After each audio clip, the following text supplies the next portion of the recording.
Okie dokie. Nice. All right. I think we are live. All right.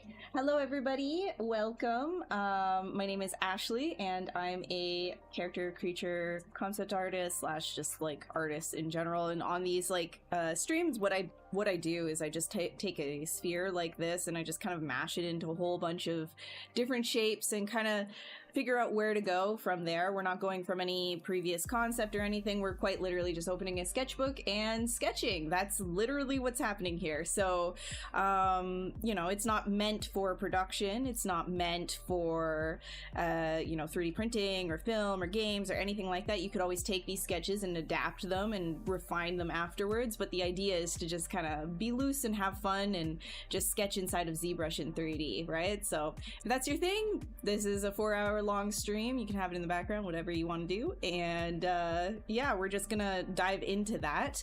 I'm thinking now, I'm just gonna do like a quick shout out for the if you don't know what the Hellfire Sculpting Club is, you might have seen it like floating around on socials if you follow me. They have an open like Discord area as well, and they do monthly challenges, and this, it's sort of like horror themed, you know, like right now I think the topic is something from the abyss. So I think I might like jump off of that sort of a thing, and just kind of maybe do a sketch based on like, oh, well, what could the abyss mean? It doesn't necessarily mean something that's like, you know, from the ocean, but maybe something from space as well, right? Like, so we can do something kind of cosmic horror-y.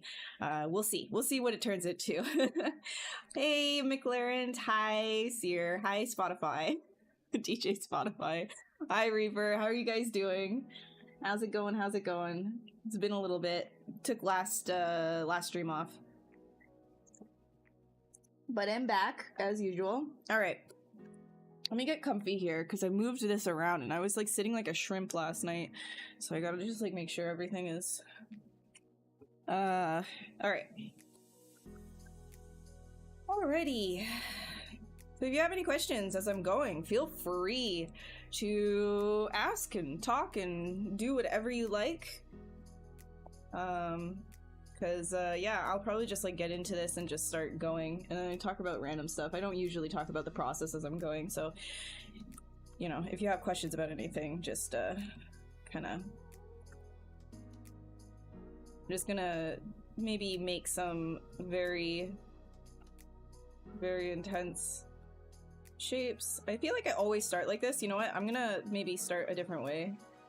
Maybe instead we can do something a little bit more radial. Let's do on... Oh yeah, there. That's a lot. Maybe like lower this down to a little bit less. Oops. 2, 4. All right. Let's see like what we can kind of...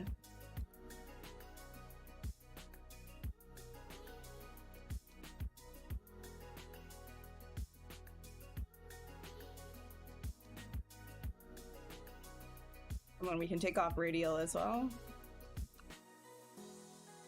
Take off FY symmetry. And then I'm going to turn on my AccuCurve. See if I can't get anything... Wait, where are we facing right here? Like this? Maybe we want to do a mirror and weld then so that we can actually start working like that. Okay, good.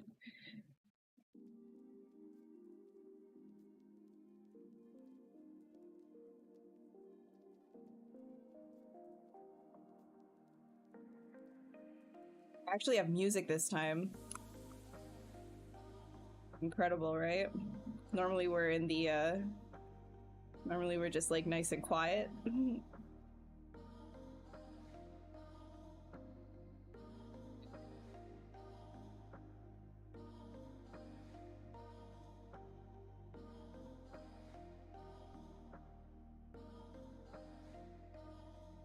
Because now you don't even have... Bradley last time was making fun of me. Came in here from Stylist League. Making fun of me, saying that he could hear my breathing.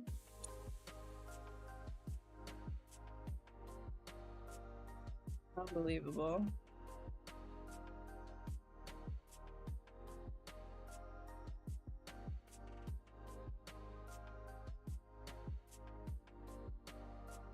So I like to do, usually when I'm doing this kind of stuff, like a lot of polygon stretching. Usually that ends up being a good kind of like sketching base for when I dynamesh something.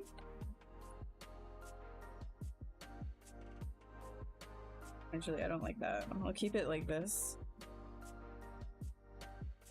What do I want to do with this though?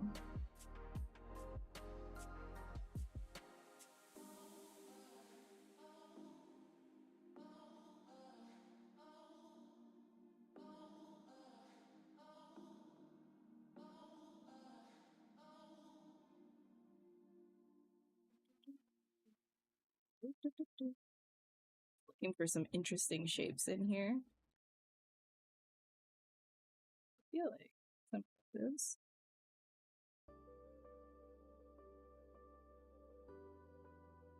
Probably like, you know, do some sort of like horn thing right there. I'll pull these guys out. All of this is just like shape exploration.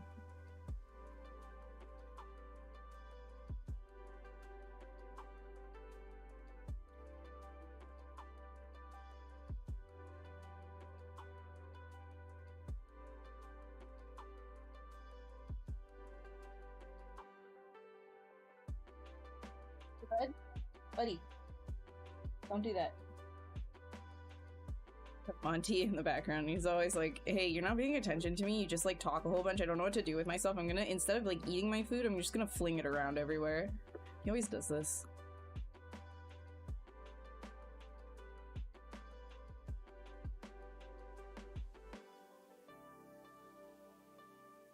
Hey Leonard, how are you doing? How's it going?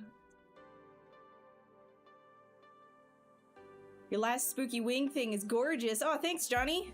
I appreciate it. I appreciate that. I'm glad you liked it. Yeah, that was also for the sculpting club. Keep shouting them out because, like, I find it's really great to be a part of, like, you know, a bunch of other sculptors who are really into what you do. It's just sort of like, you know, we all motivate each other, which is great. Actually, let me see if I can't get you a... I don't know if I have the ability to invite to the general public one. Not sure about that. But they do have socials, so definitely check them out. Hellfire Sculpting Club on socials. Very, very cool.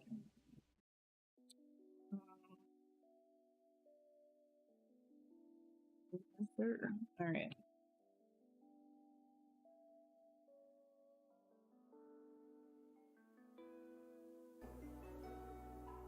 I think. Yeah, this could work as like a cosmic horror type thing. So I'm gonna do something quite intense, I'm thinking, like in terms of just a lot of aspects running around everywhere. But in order to do that, this is giving a little bit like a flower. So like, you know, mixing like constellation, flower,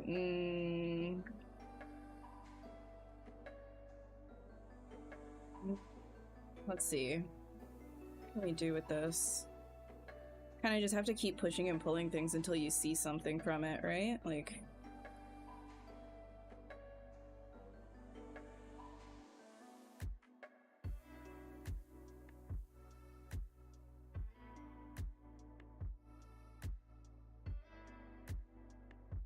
at the same time, something that maybe is not comprehensible. Like, so we're probably gonna have, like, you know, some... like, maybe, like, body parts, or... just organic pieces.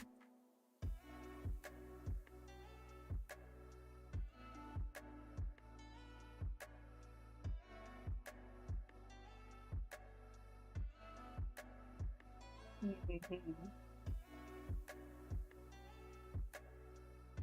am I doing? I'm doing good. I'm doing good. You're gardening though. Heck yeah, dude. Got the veggies going? I have like the smallest balcony. I can't do gardening. I mean I could, but I would yield like 1 carrot if I tried to do something in like a potter. Like that's how big. Oh boy. 1 cucumber maybe if I'm lucky. Hey Banks, what's up? You know what I've always wanted? A banana tree. You can get those even if they're here in the northern hemisphere. The bananas will grow if you keep them in a warm enough like inside environment. Banana trees are super nice. I don't want one. It would take like years before you yield 1 banana though. But they're very nice.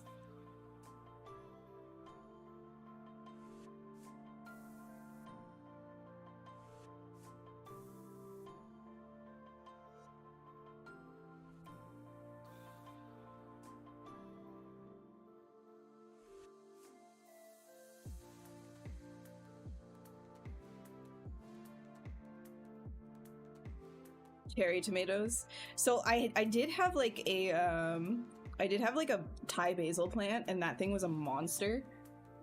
I couldn't get it to stop growing. I couldn't use the basil fast enough. But that's just it, is like I don't have enough like space for comfortable gardening.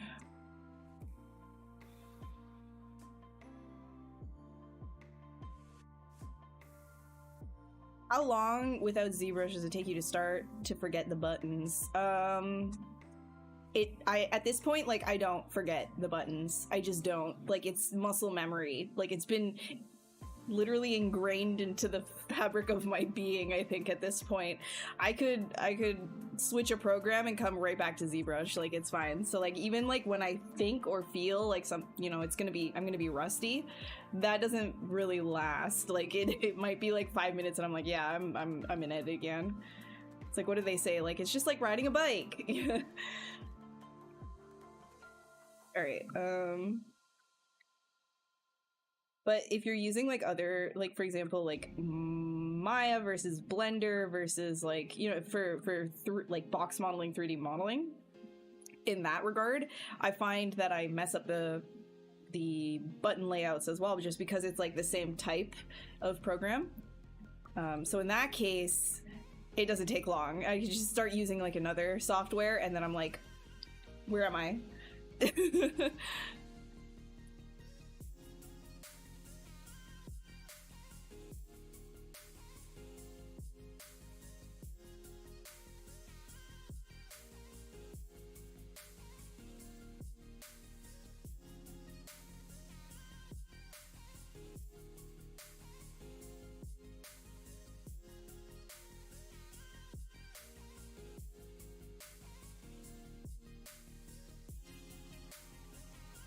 What are my thoughts on the near automated director saying all game dev jobs will be AI in 50 years? Well, I think that's extremely short-sighted.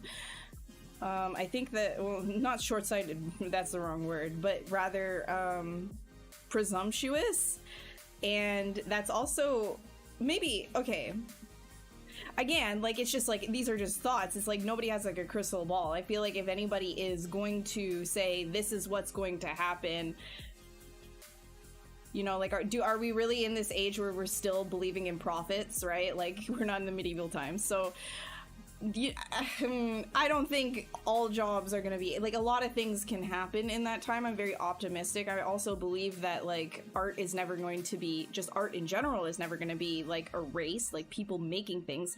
Personally, I wouldn't be wanting to use AI on a regular basis. That turns, like, a you know, when I say AI, I mean like generative AI. Like if you're like just generating all of your concepts and stuff like that, it's less about like an individual's expression. Anyways, there's like a lot to say about that. Like in terms of like a job and then artwork, it's sort of like, are you taking the two of them apart? So I guess in that way you could think of it like, if you're hyper tech forward and you think that no regulation will ever come into play, that then yes, like, you know, it only makes sense monetarily for all people to just like lose their jobs to AI. However, we haven't seen the repercussions of, you know, generative AI wiping out an entire country's like art scene in terms of commercial art, right? Like, if things start to become like the same over and over again, there may be sort of a pullback in terms of like that industry income, if that makes sense. So we don't know what that's gonna look like as well, right? Like if there's no regulation and companies can just kind of run rampant. I feel like if you just completely remove copyright protections from individual artists, again, like I'm coming at this from like I'm thinking as like an individual artist and how it's bad, rather than like, well, the job itself is going to turn into this. So it's coupling the two, like art to like doing it for a corporate entity, like doesn't feel like the same thing to me.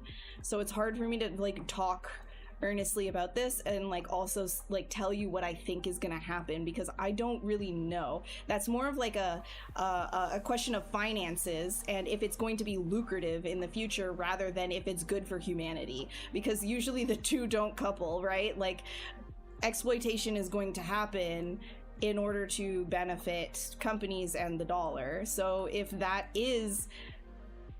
is beneficial, then I don't see why, you know, game studios wouldn't just follow that, at least like really big game studios. I don't see individual creators, like smaller studios, indie devs, all jumping on that bandwagon, because again, if you look at like, you know, if everything becomes AI, then nothing really like stands out from the other thing and everybody's doing the same.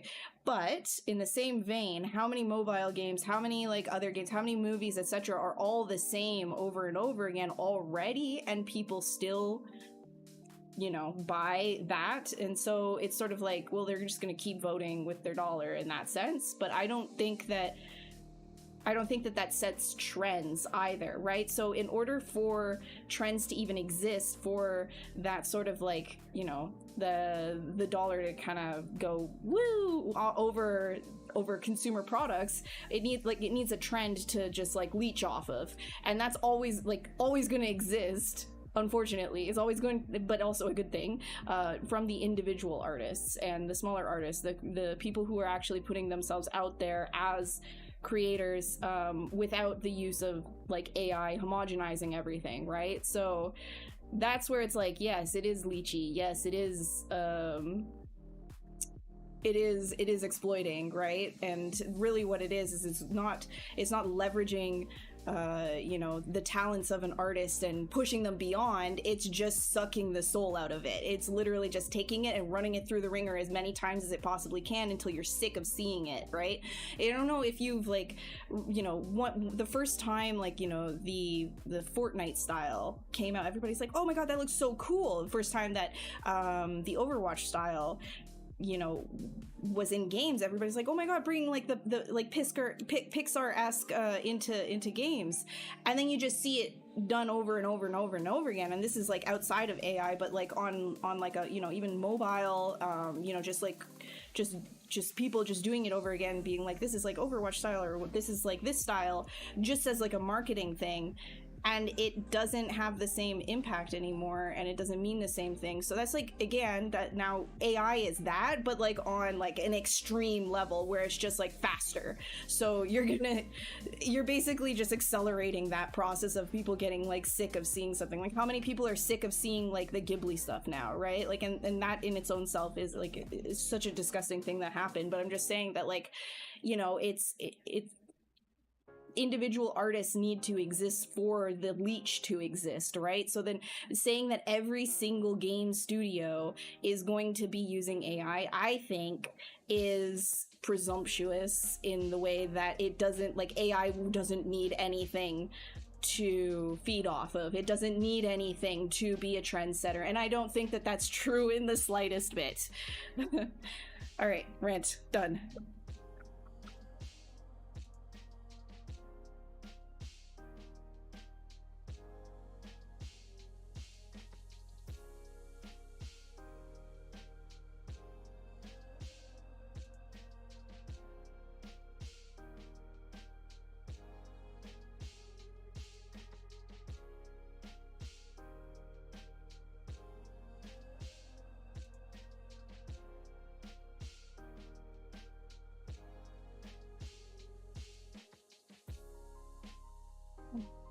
Yeah, Disney banned. You know, again, I hope that that's true.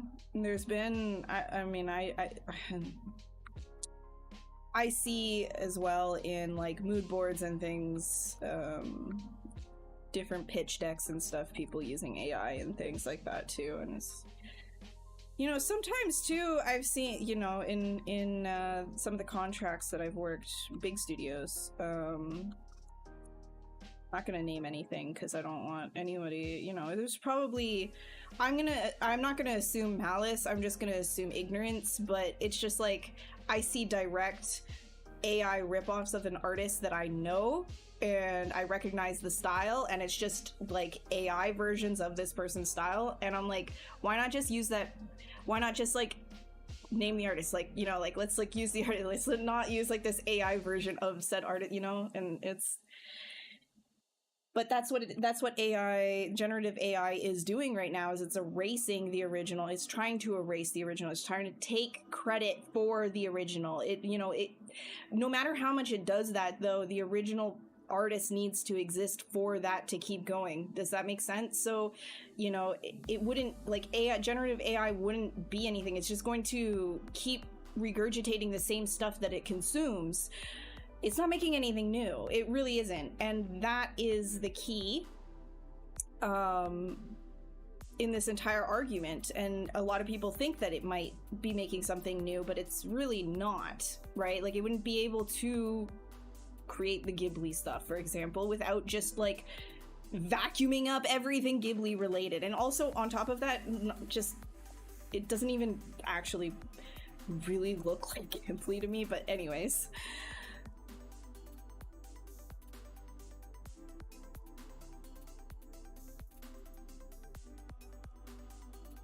Yeah, Crafty, like, I'm not gonna tell you what to do and what not to do, right? Like, that's not what I can do as an individual. I'm not gonna sit here and wag my finger at you for using AI. I just think that, like, if you can find actual artists that you like the style of, that you can look up to, that I feel like is a much better source of inspiration and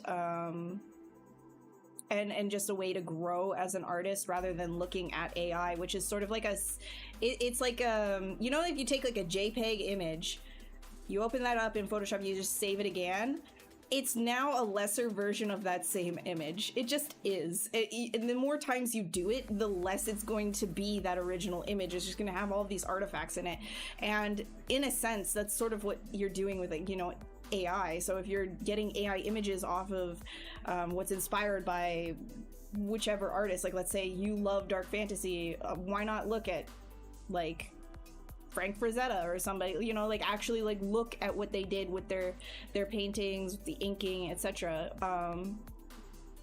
I think that would be a more beneficial way, as you also get to learn more artists that way, rather than just like, AI, what does this do? Because it's, like I said, it's trying to erase individual like ownership over your own art, your own voice. And so when people type in, for example, type in Ghibli now, a lot of people will actually just assume that the images that they see that are AI generated, oh, that's Ghibli. And that's a shame. That's honestly a shame. And not just like on a like like, oh, you're taking it, you know, level. It's like literally you're erasing the voice of artists, and you're putting a very like just a veneer over top of the whole thing, you know?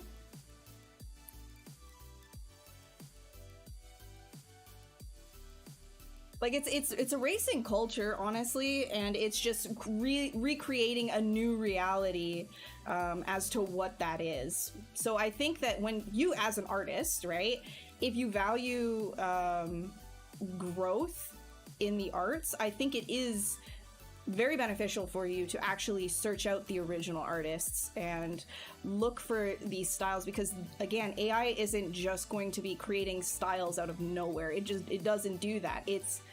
They are out there, they do exist, and they come from real people.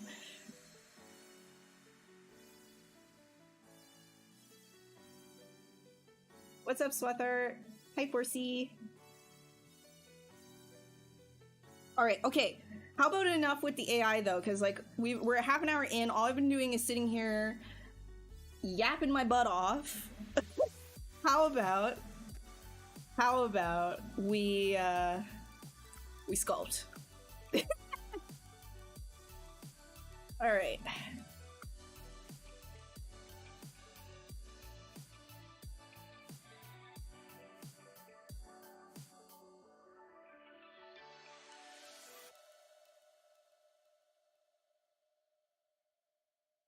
Yeah, I think it's a good enough place to leave that on. I think that everything that I could say, people have said it already, you know, like other artists. I think for the most part, most of us are in agreement about all of that. So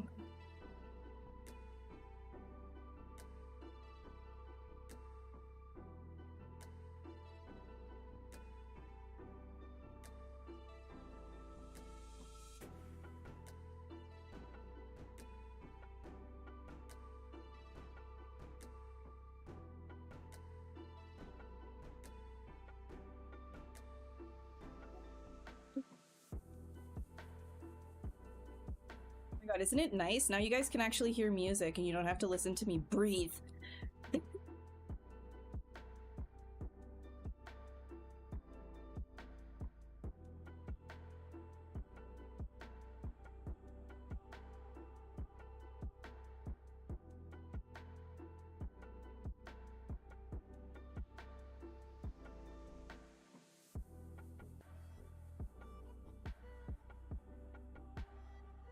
Trying to get some like interesting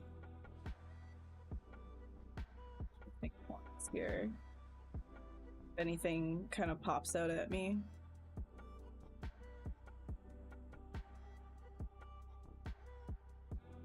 What's up, Flop? Was good.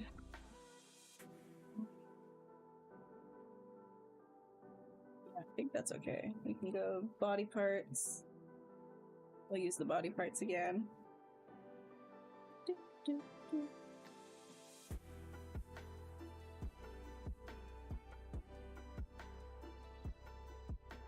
No.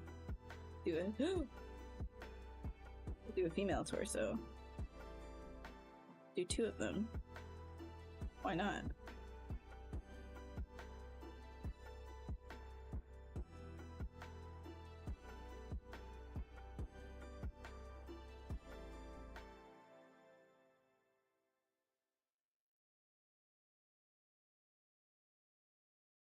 We are doing like type thing. I'm gonna do something really crazy today. Put this off.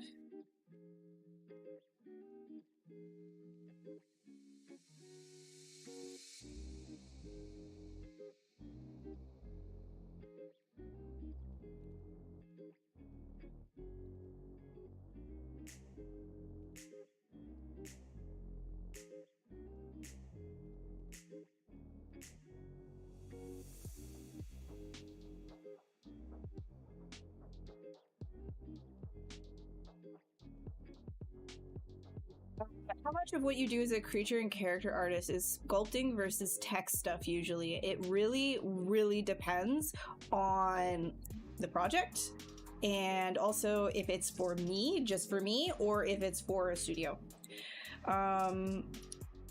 Depending on where I work, it might just be like super just, you know, very, very technical based. And I'll just be going off of whatever the pipeline is that is dictated. But usually if it's for me, then I just kind of like let the reins go, and I just kind of go with the flow. Like, what looks good? What can I do to get that, you know, that end image, that, well, not even just the end image, but what can I do to help me explore my concept that ends up getting to the final.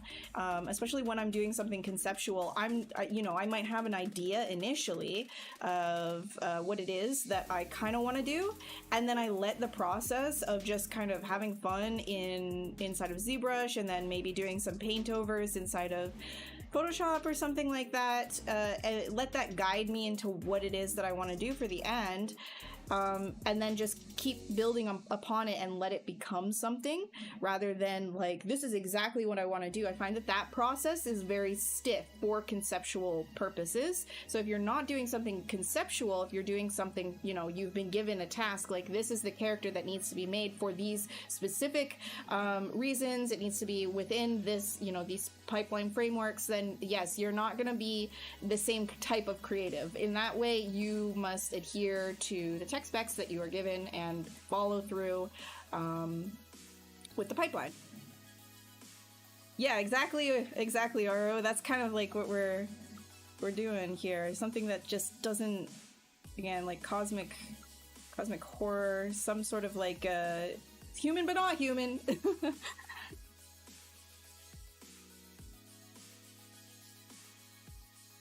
Bugs Bunny turns 85. Dang, that's an old rabbit. Love my last piece. Oh, thank you. Actually, you know what? I didn't get to... I guess I'll show that. I haven't showed it on stream. Might as well. Might as well. You guys want to see the last one that I did? I'll show you guys the last one. I don't even care. Do you want to see it? I don't care. I'm showing you. Here we go. Wait, let's see here.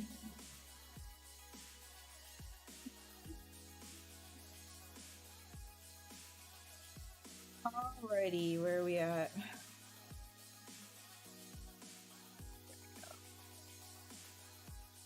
Here you go. This was the last one that I had done, and it started. I actually have the process here, so I can show you as well as like some close-ups. I'll give you guys the link as well if you want to just like look at it yourself or read the artist statement if you wish. It's also about AI. And conformity and homogeny, etc. This is sort of like, this is the 3D model. Let go. Right, and then I would paint over it afterwards. Oh, pause. And here is the process.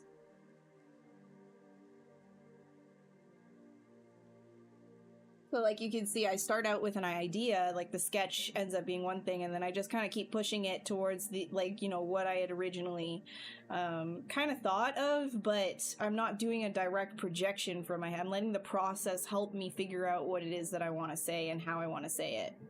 And I think that that is a very human part about creating art as well, right? Where letting your hands kind of guide you, letting your body be, you know, the vessel of experience itself that you're putting into the artwork. Whereas like if I were to come up with this image, like just, or not if I were to come up, but if I were to type in, prompt something like this from AI, it's not my experience that created that, right? That's just a culmination of end products put together rather than contextual. And I think that's a very important thing to note as well when we're working on types of art like this. do you get those shapes from my head? To a degree, and then also, like, I mean, it's about, so, okay, this is going to sound a little bit odd to people that might not be as, like, used to working on artwork in the same mental state, because, like, maybe you have a image in front of you, like a concept, and you want to copy that directly one-to-one, which is perfect for industry stuff, right? Like, if you want to work in film, you want to be a 3D modeler for film, then you want to copy, you know, the 2D image that you're given, right? Like, that's the workflow.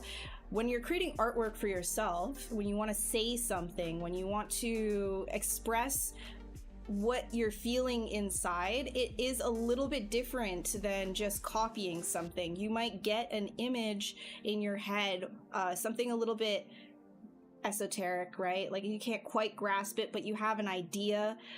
And so you just start putting something down, and then your subconscious, you let your subconscious drive you, because your whole life you have experiences, you have, you know, your own, you know, your history that made you who you are. Anything that you've done in your life has all culminated into who you are as a person, and that resides in your subconscious.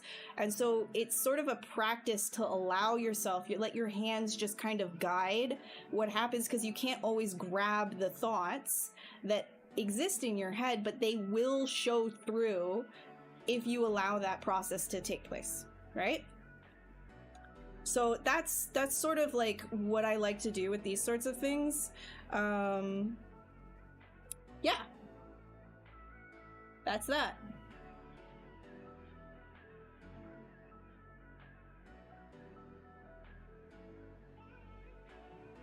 All right, DJ. And this is the thing too, is like, not everybody is going to appreciate art in the same way, right? And not everybody's gonna get every bit of art. Not all art is meant for not everybody, right? Like, you know, you make art for you know, either you yourself, I make art for me, and then if other people can relate to it or like it, then that's awesome. Or you might make art for a very specific feeling, target audience, etc., that you want to speak to, but not everybody is going to always get that, and they might not even get the right messages from it. They'll have their own perceptions of what they're seeing as well, even if you put an artist statement with it. So yeah.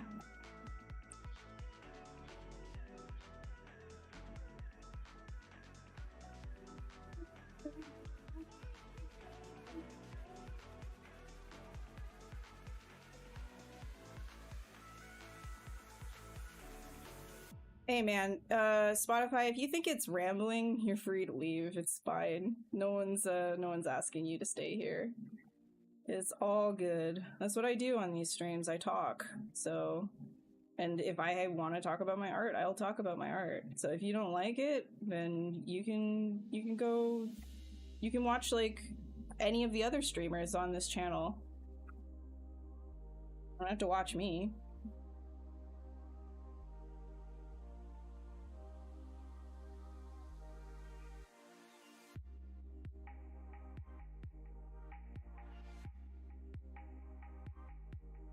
Hey Maddie, what's up?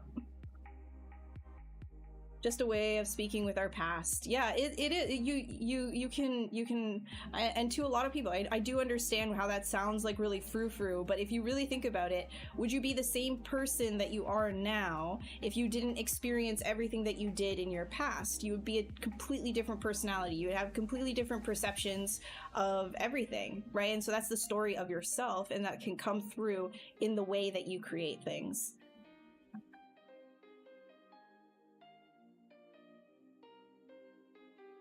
Is he actually? I don't even know. What are you even saying, dude? What are you talking about?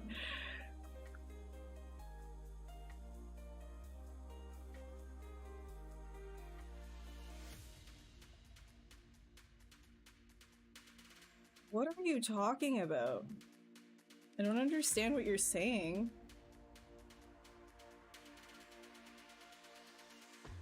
Yeah, seriously, what the hell is that? AAA laundry, okay. I haven't heard that one. Thanks. Yes.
What I should have done? Could have, hold on, made this. Yeah, there we go. Polygroup.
I need to like merge these a little bit better. I'm wondering.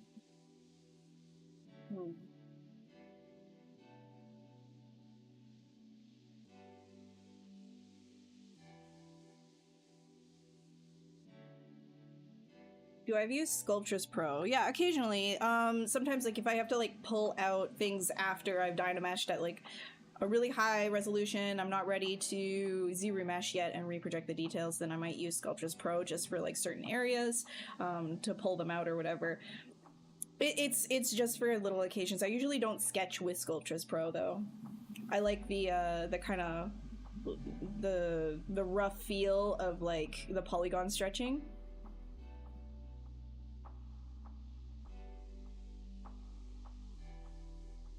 How it is with 3D artists, do they usually wait for commissions or do they create products themselves and upload them to sales platforms? I guess it just depends. Like, I think some people will be selling things online. Some people, they make like their whole thing about teaching, right? Some people make their whole thing about 3D printing. And then some people, like for me, I do freelance contracts. So I used to work in studio. I got to know a lot of people. And that kind of I work off of sort of like a word of mouth stuff, but I'm also very visible online, so a couple of contacts have come from me posting things online. The majority of my work does come from people I have worked with in the past. and they move around from company to company, and you know, as producers, like they need somebody to do like a quick sculpt of something, or they'll need like, you know, an extra character artist, etc. Then, you know, they'll be sure to message me, sort of a thing. So that's my freelance experience. But if you're an independent 3D artist doing product, that's in a different vein.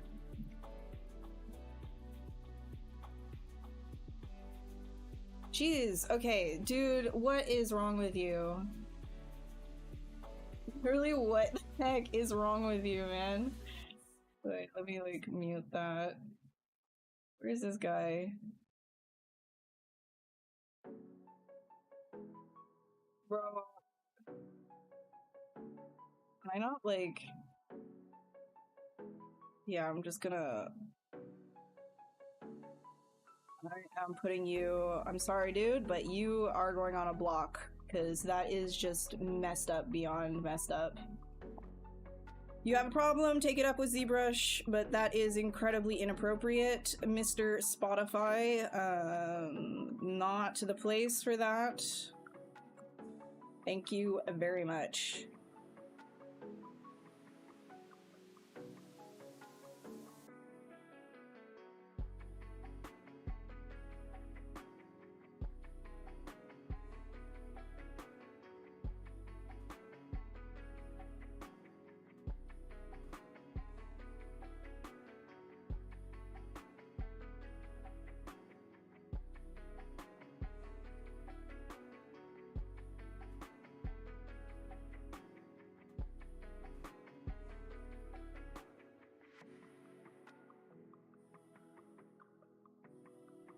Wondering if maybe I just kind of like make it one leg.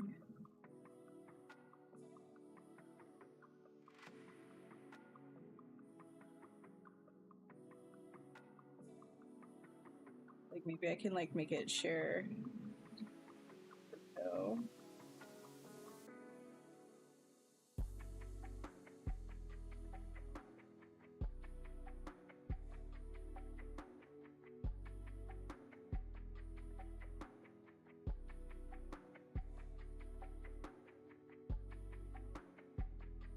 Monopod leg, yeah, I think so. I think we're gonna do something like that.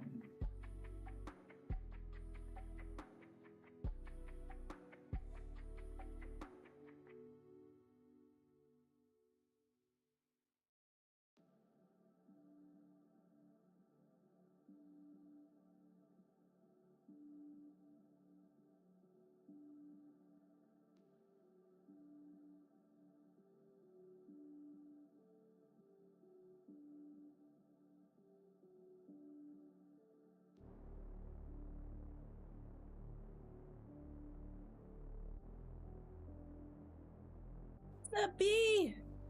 How's it going? How goes?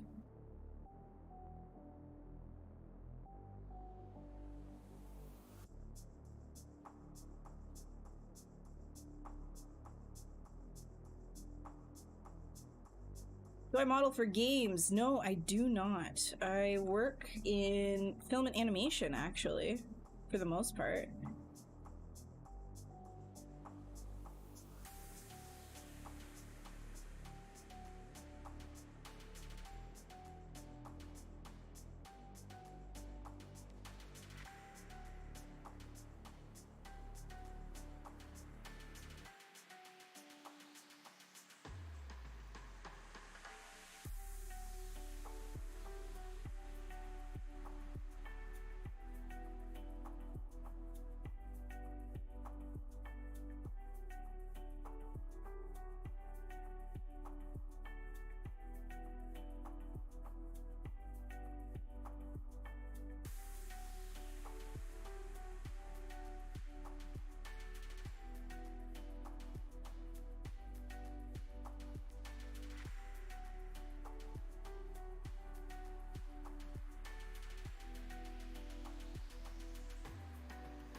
Gonna take a break in a second. You finally got your hair in Unreal. Oh, you're working up on your hair stuff on Unreal. That's nice. Good job. Good job.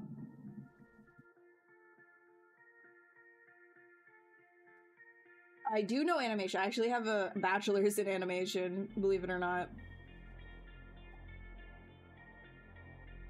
Whole bachelor's degree in animation.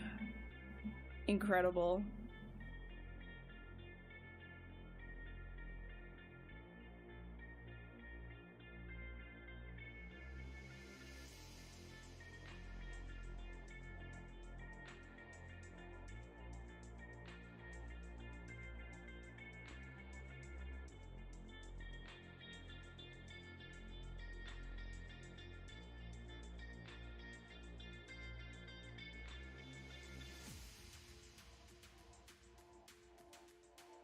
Yeah, man. I am here. I'm making some kind of something. As usual.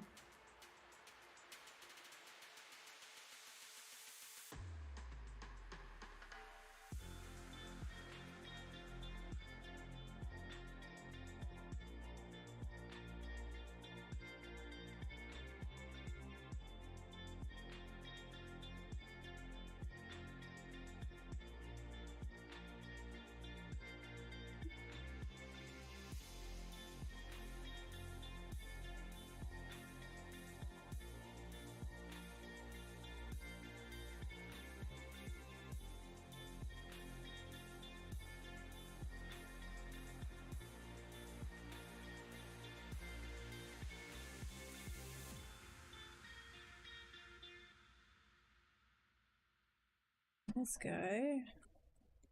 Going to try and get this to be more of like it's fused but not 100%.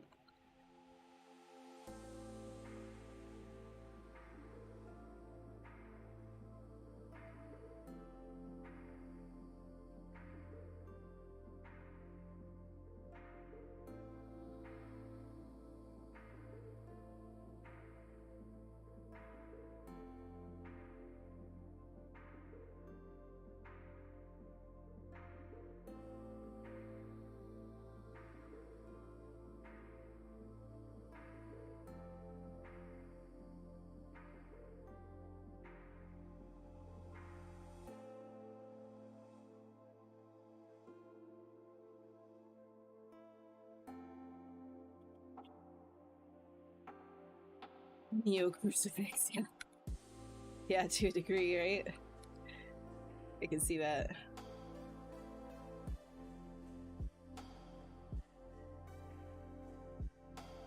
Yeah, man. Yeah, it was really good.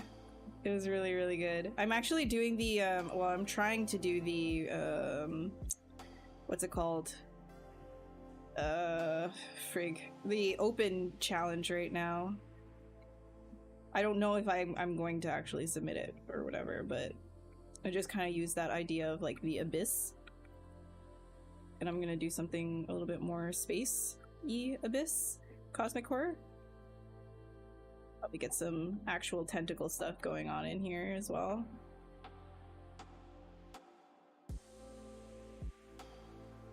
Let's do...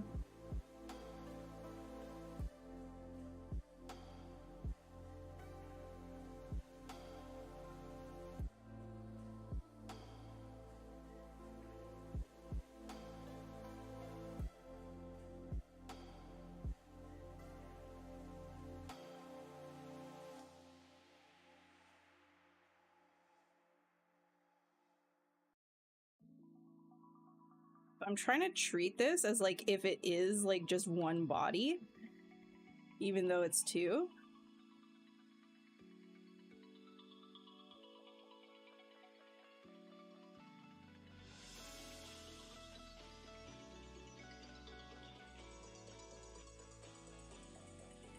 Like these two spinal columns here. Gotta bring out the...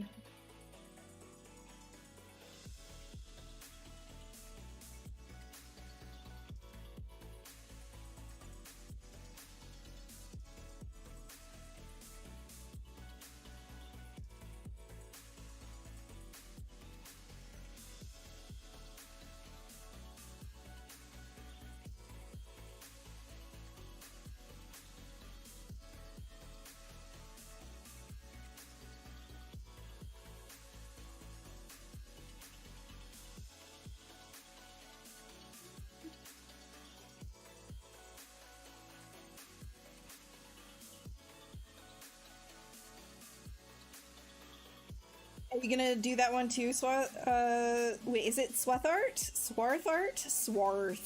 Swarth. Yeah, you're gonna make the challenge nice. Dude, the trypophobia ones were nasty. Nasty. You don't submit it, please share at some point just so we can see. Of course, yeah, I'm gonna try and get a little bit better about like sharing stuff. I mean, like in my Discord I have like the after stream sketches at least for all the things that like I just do like I do from the stream. I'll just put like a quick like snapshot of that, and usually just I never touch it again afterwards, but at least it's there, you know?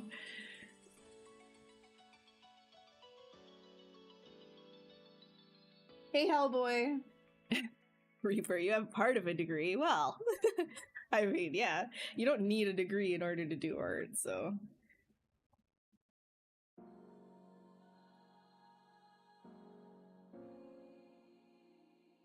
Sorry about that. Snifflies.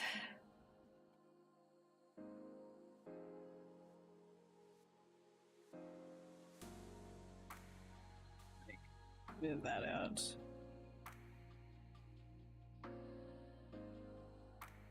Figure out what I want to do with this here.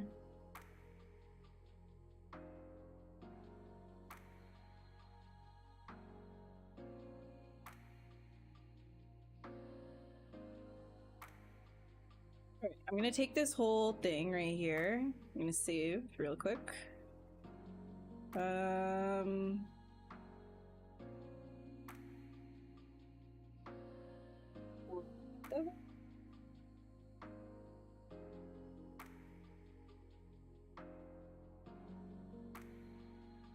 Okay, and then I'll grab it and pull it all over into transpose T-pose mesh. We're gonna make sure it's all in the same subtool to work off of, enabled symmetry, and now I can get some kind of like a bigger poses out of this guy. So a little bit big. I think I'm gonna just scale it down just a tad, so I can get a bigger brush going.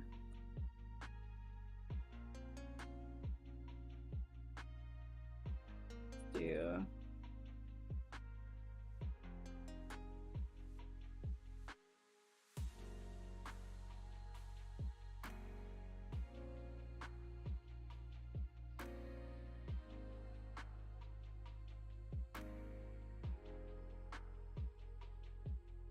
I want a feeling, I think, of like,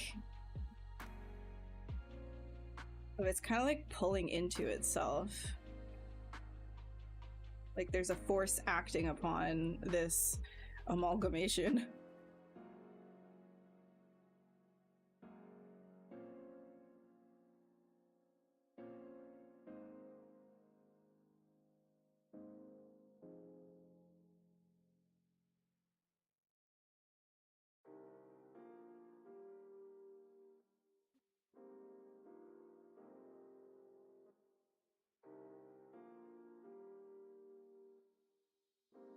Sometimes you do need to be committed to do art, yes.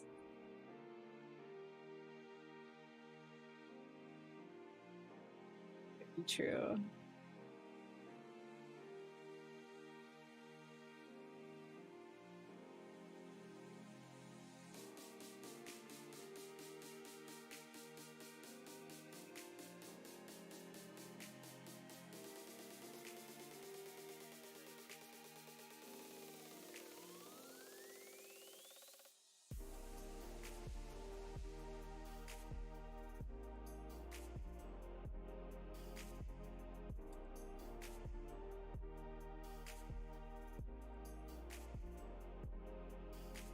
And then from here, what I'm going to do is actually not with the symmetry. I'm going to create a bend curve. Wait, I need to put this into the center. Get it lined up right here, and then I'll do a bend curve like so.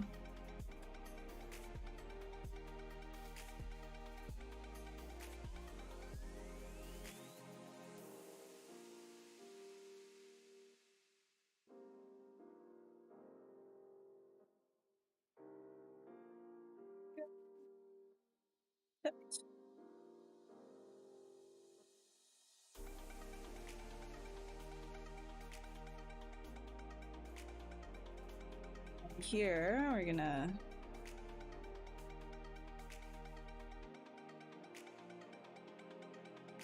Oh, she's not symmetrical. That's right, because I didn't do... Let's go back. Hold on, maybe I can keep it on symmetry. Set that.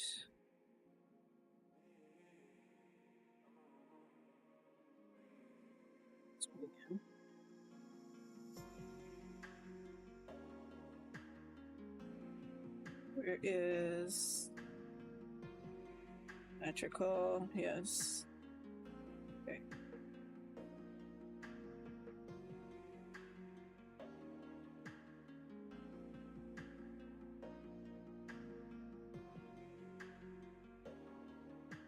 Oh.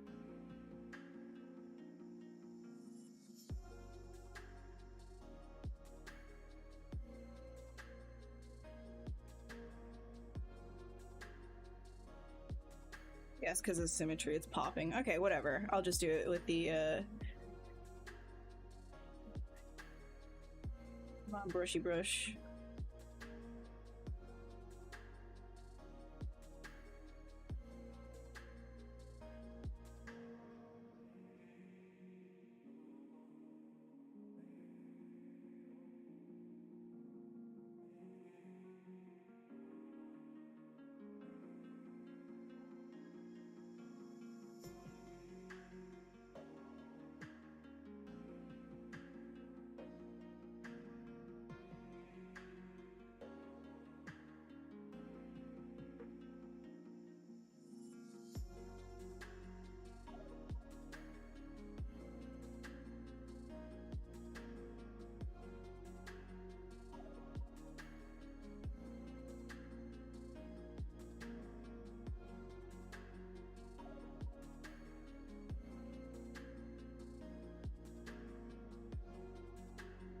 What's up, Bubbles? Yeah, no worries. No worries. Go eat your food. Enjoy your foods.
There's like a twist happening here, so this will come out because it's the rib cage. Follow this. Going to twist backwards. This guy. The hip shouldn't come down that far.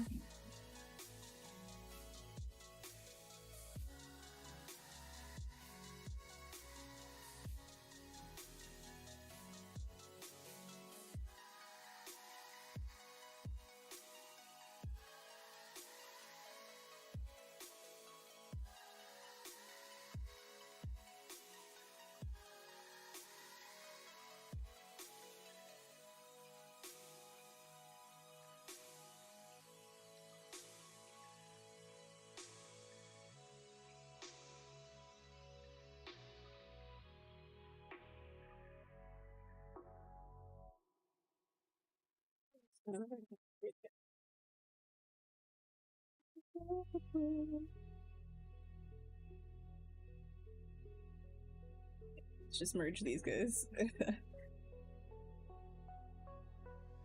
They're gonna share a butt cheek. One butt cheek each.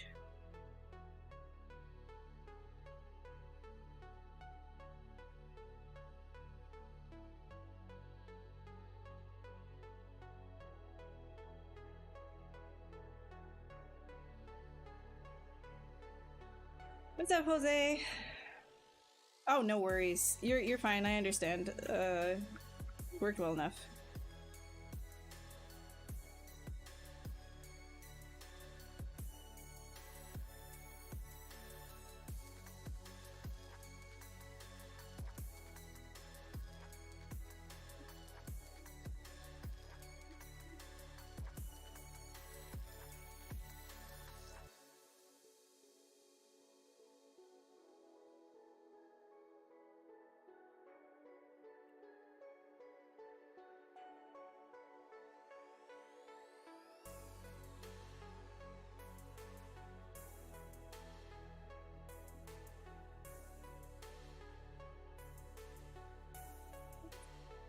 Ooh, please, come on. Where's my inflate? Thank you.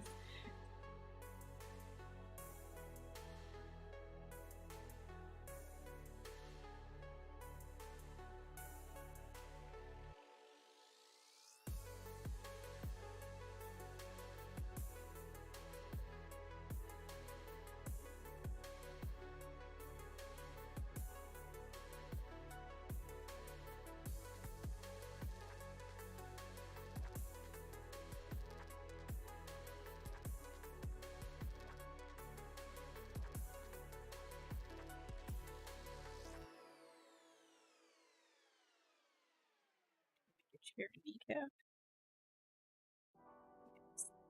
The answer is yes. That's one kneecap.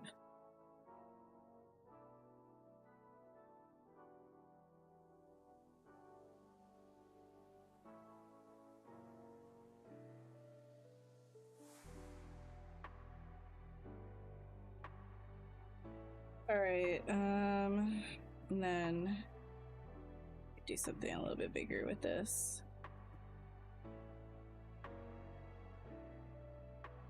I think this one I'll just shrink down here.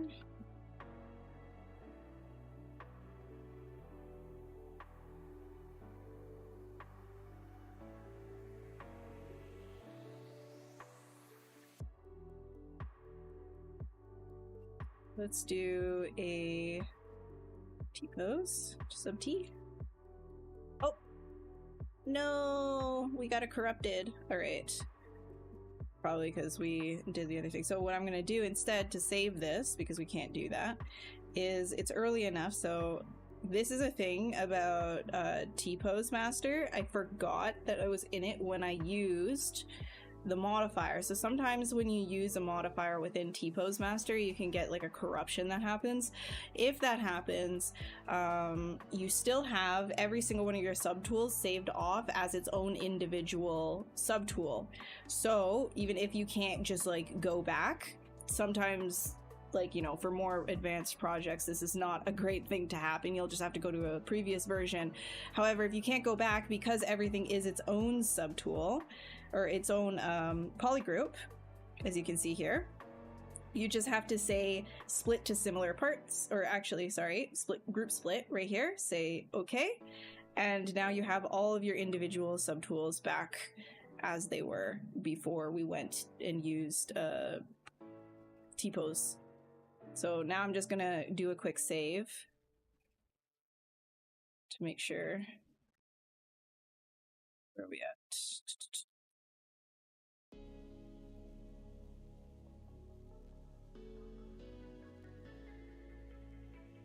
No.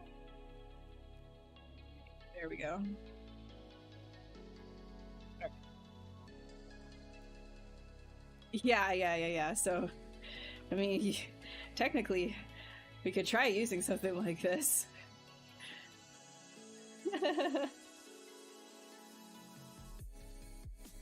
We could. I mean, it gets, you can see this, right? Like, it got split into two here, even though it's supposed to be one, because it is that symmetry modifier that we had put onto it, and made these changes with that. That's why it ended up getting all like gnarlified like this. Yeah, so I'm not gonna be using that. Nothing a Dynamesh can't fix. I mean, if you wanted to sculpt on it, you could.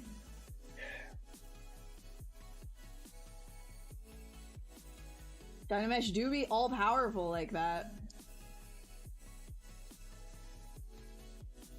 But no, we're not being psychopaths today. Not like that.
You just merge? You can. You can just merge if you want to.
Let's go.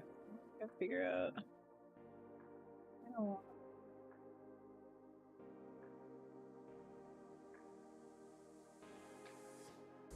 Guess these are a little low res for anything like that. Psycho, how are you doing?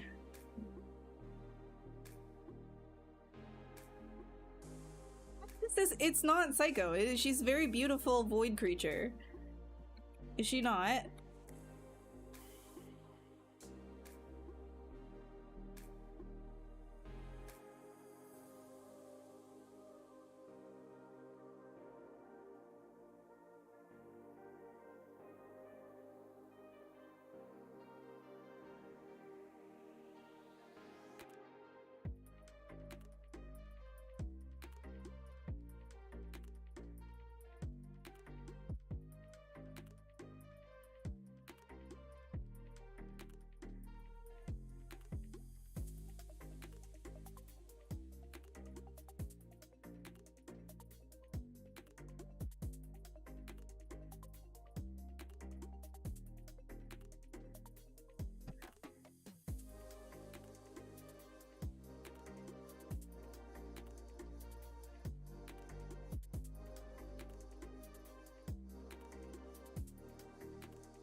Hi, Renault. How's it going? Yeah, multiple limbs. You know, honestly, yes, Holly, I was also thinking Vishnu. I was actually thinking Vishnu just now as well. That's funny.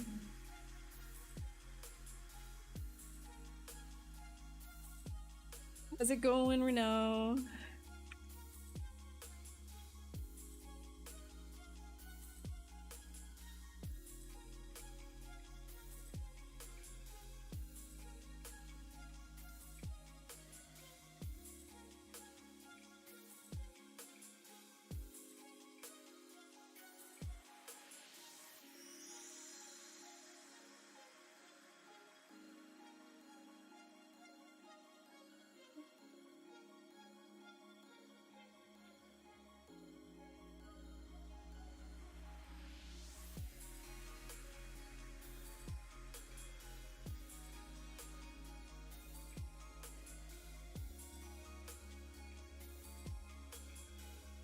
Got it. You would have freaked if that happened. Don't freak out if anything crazy happens to your model. Just make sure that you're saving regularly, like very frequently. You're gonna be fine. But corruption does happen. It definitely happens. But when it does happen, there's usually a way that you can fix it. Usually. So no freak out.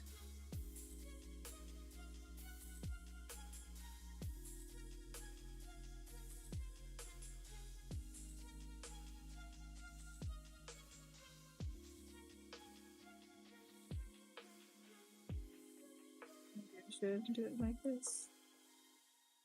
Yes.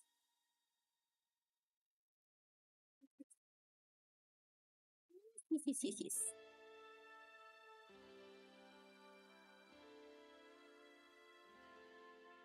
The thing is, like, on a stream, we could make something normal. We could. But what would be the fun in that, right?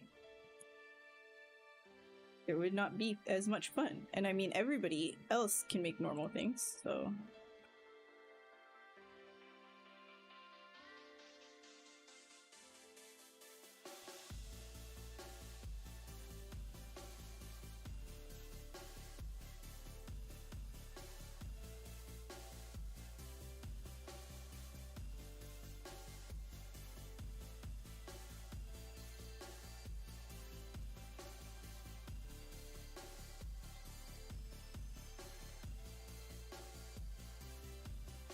Killing in ZBrush, trying to get the character done for work. Oh man.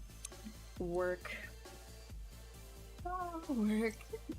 Well, I'm glad that I can be in your ear while you trudge away. Everything is more or less fine. I'm trying not to think about Berserk, but I won't lie. That's pretty much all I've been thinking about since I got caught up. It's the only thing. Like, I can only really think about Berserk. There's not really many other thoughts happening in my head right now. And it took every ounce of me today to start this stream and not start sculpting Berserker armor.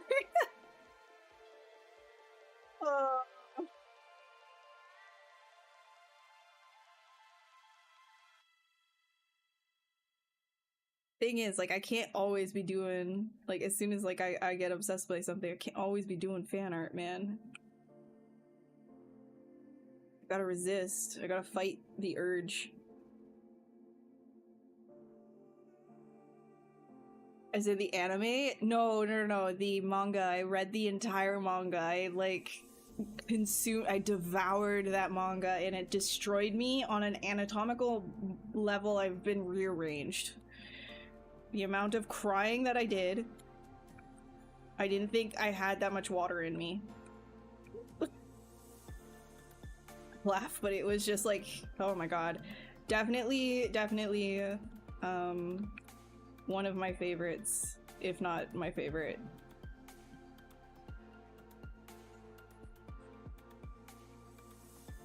I'm so happy that I got to experience it. But I'm also like, damn it, why did I read that?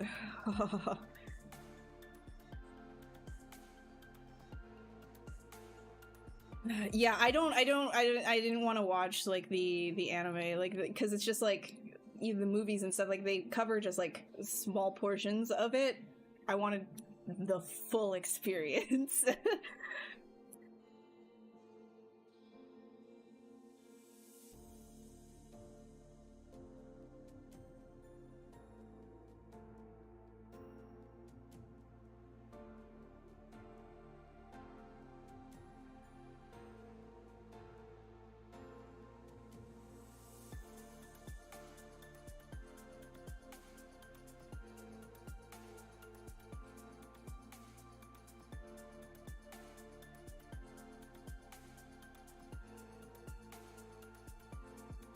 Oh, this could be sort of like a corpse flower type thing here.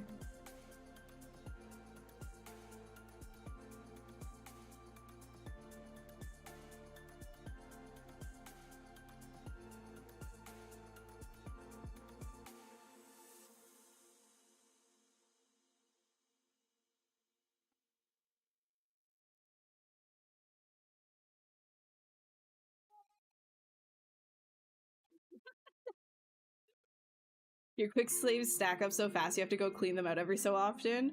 Yeah, do you have like a different I recommend getting a separate drive for all of your scratch disk stuff and your quick saves for other programs as well. So I have a drive specifically that I use just for like scratches and quick saves and stuff, so I can stack them as much as I want and I can cut back to things at any point.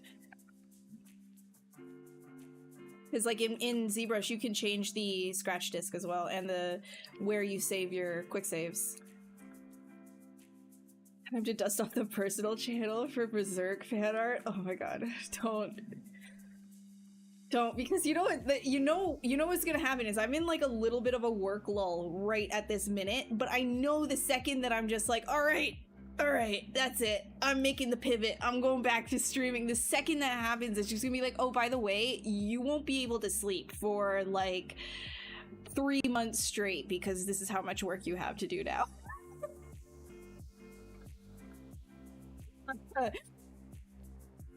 That's what I know is gonna happen. Gonna always happens like that.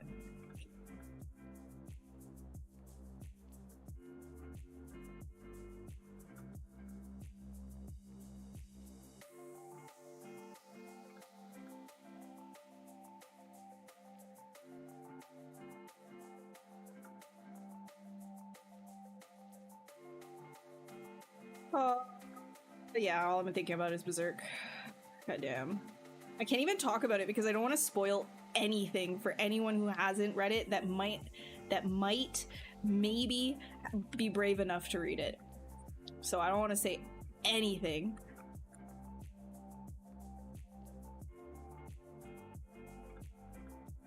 Yeah, damn.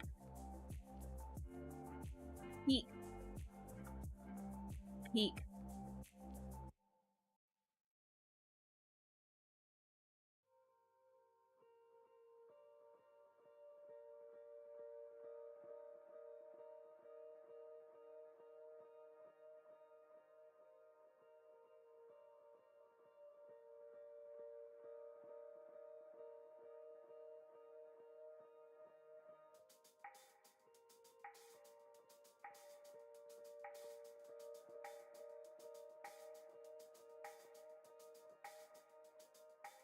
Sharing a butt cheek, by the way.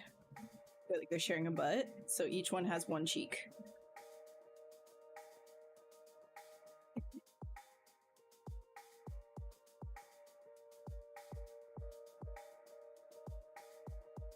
Have I ever copyrighted a character I created? I mean, in general, any art that you create has a default, like at least here, it has a default, like, protection over it, but that isn't like a copyright, like, you know, like where you're, or like what you mean is like trademarking it. Like, no, I have not done that.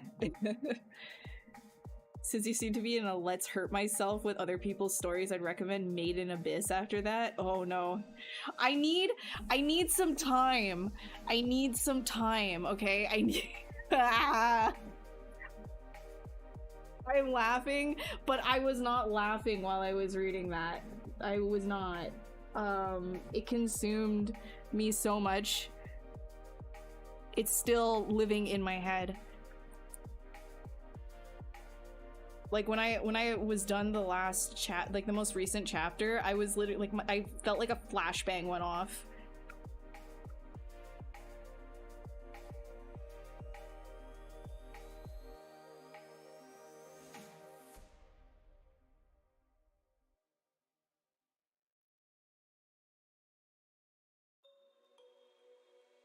Made in Abyss. I gotta take a break though. Like I can't. Like I can only handle one thing at a time.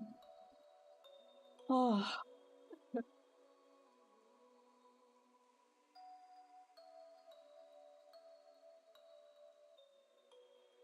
Seen this style. Like I've seen this before. Like I've seen this art before. I didn't know that this was. Oh, okay, okay. I'm googling it. Nice. Okay. I will. I still I want what's next on my list of mangas though is Blame. I've been looking to read that one as well.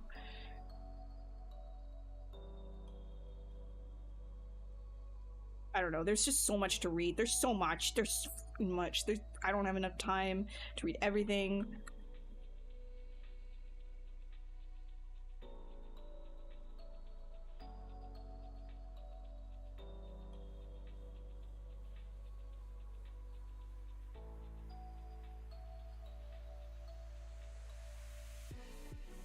Don't get fooled by the cutesy art style. Oh, don't worry.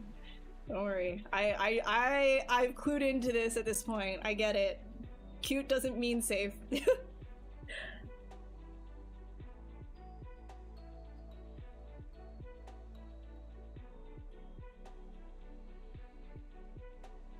Blame you're looking on it on Amazon?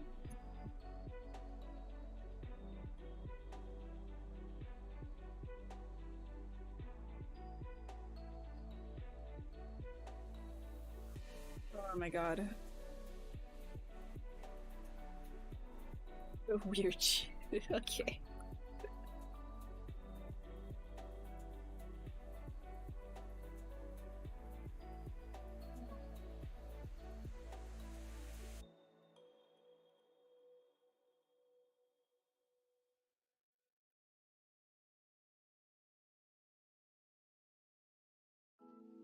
Do you see the circle that I made with the boobies? Do you like the semicircle that I made with the boobies? The booby semicircle? See how it's a circle? Do you like the booby set?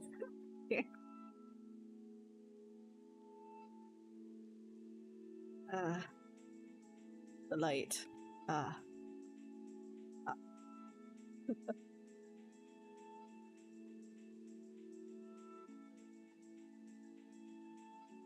Heck yeah! Hi, Diego! Welcome, welcome!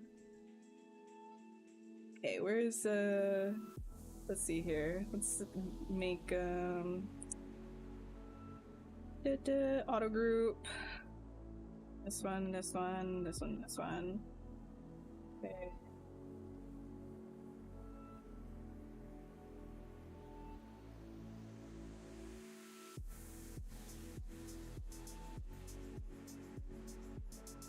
Hey, Studio, Blendhass. Blendhass.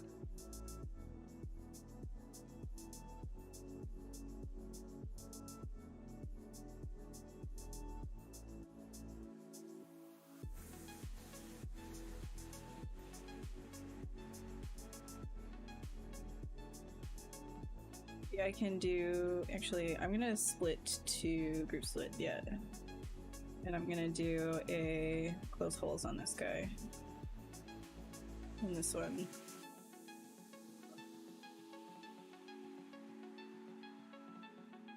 Just have the scapulas flying out into space.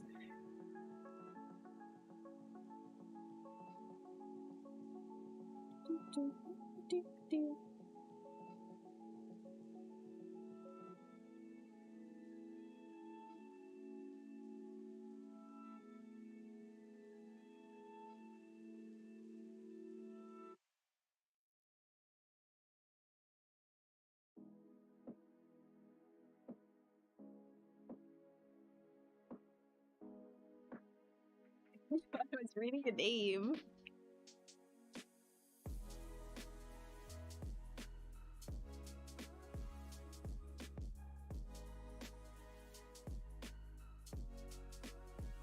Protect my brain. I don't know, man. I don't know. I feel like if I could get through Berserk, that I can do anything.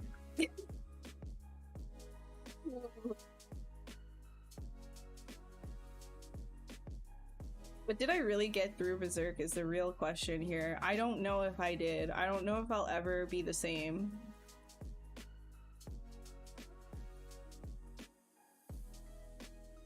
I think I'm now branded. I think that's what happened. I think we all are.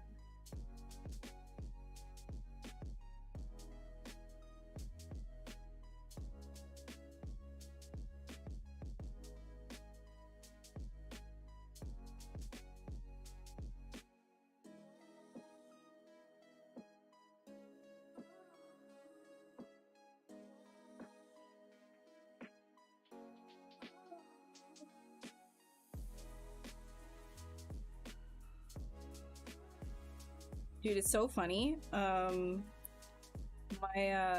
partner, he literally he loves One Piece, and I haven't really been like super into reading lots of manga, but I'm like reading more of it now. And he sees the opportunity and he's just like, so I see that you finished Berserk, you know what would be a great thing for you to do? And he just puts on his Jehovah's Witness and starts One Piece. It's been like this for years now, but it's even more so now. Like every day, hey, so have you thought like maybe you should watch the read some One Piece? I'm like, that is 1,000+ chapters, bro. Yeah, but if you start now, in a year you'll be able to see what the One Piece is with me. I'm like, oh my god, bro. Like spreading the good word, you know? I don't even know if it's the good word. That's not like, that's like a whole other thing. That's not, I just came out of Berserk. Just let me stew. I need to stew.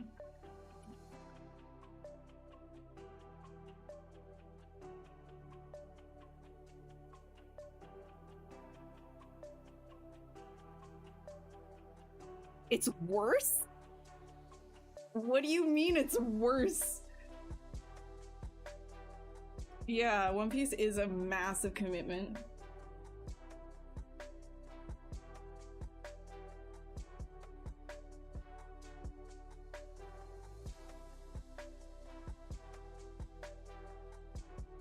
Alright, well, I'll keep that in mind, Bruno. But yeah, I wouldn't, oh my god, I would not say that a rom-com? Berserk is not a rom-com. What the hell? Do we read the same thing? But I get what you mean. You're just kind of saying that like it's easy potatoes in comparison.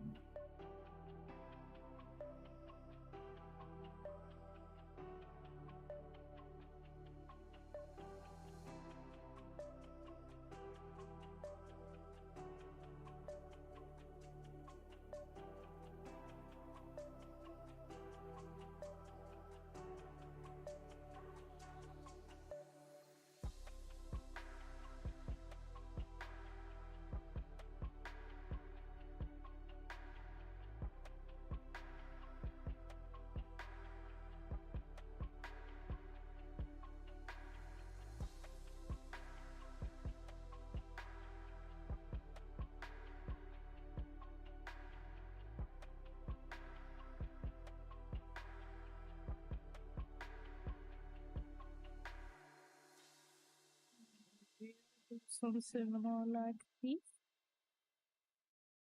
Yes.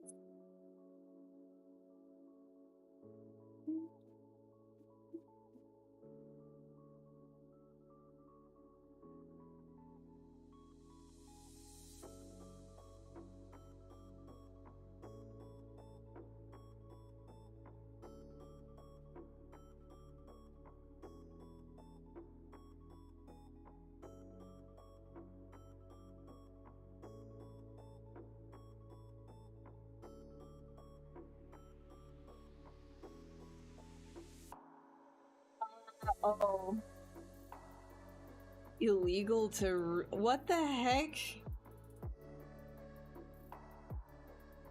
What the heck? Dude, what are you reading? Censored... You know what? I'm not gonna ask. I'm not gonna ask. I'm not gonna ask.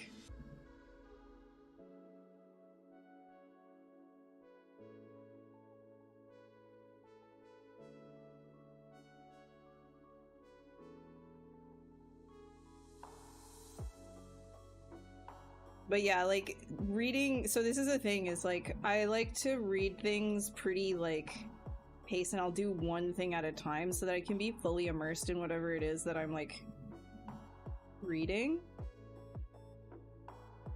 And I like to digest it afterwards, too. Like, I'll read, like, a bit, and then I'll let it sit for a little bit. So, anything that I choose will end up being, like, a commitment for me.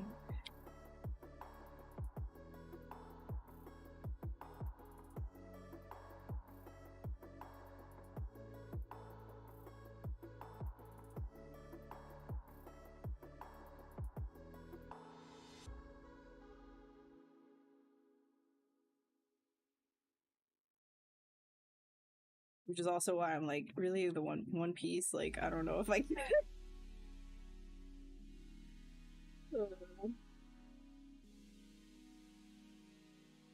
I guess if I do start reading it, though, you guys will know. You'll know.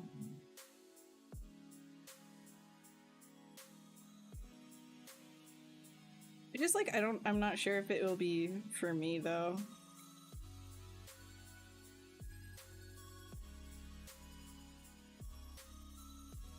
And it's not like, I don't like things that are like messed up for the sake of being messed up either. I like things that are like with a point to story and symbolism, etc. So if something is brutal just for the sake of being brutal, I'm like, eh.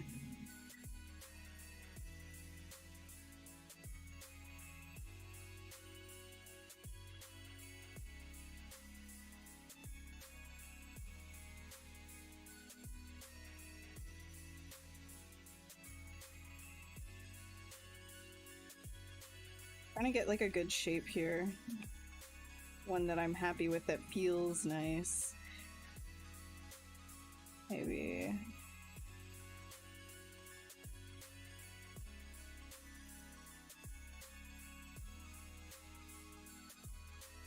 Narrow.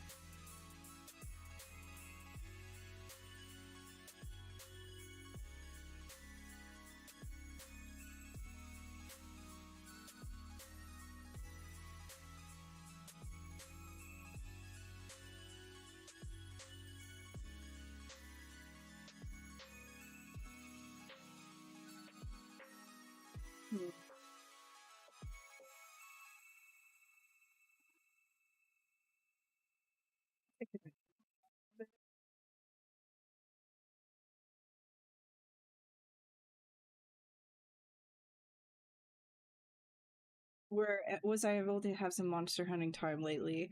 I played only a little bit of update, like the first update.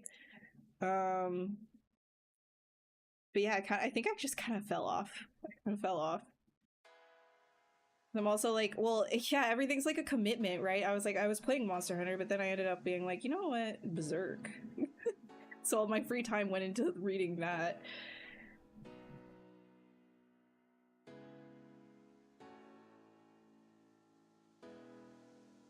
Make a point about how crazy Made in Abyss gets. Oh, okay. Yeah, fair. Hi, Robin. Blame is super good. Artistically, sure, it'll smile. Yeah, see, that's... Yeah.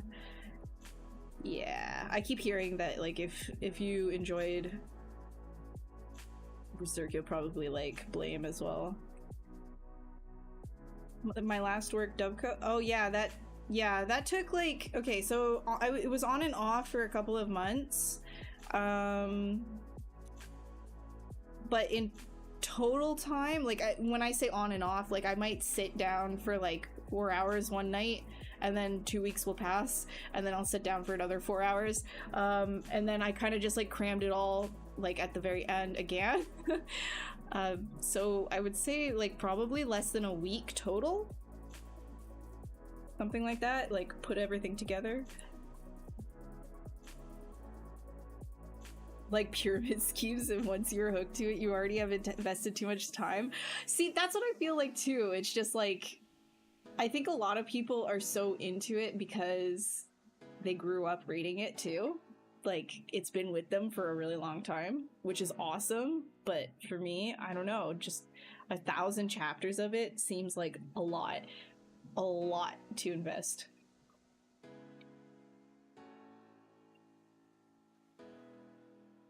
Not doubting that the story is awesome, though. Just, I don't know if I have that kind of... I don't know if I have it in me, man.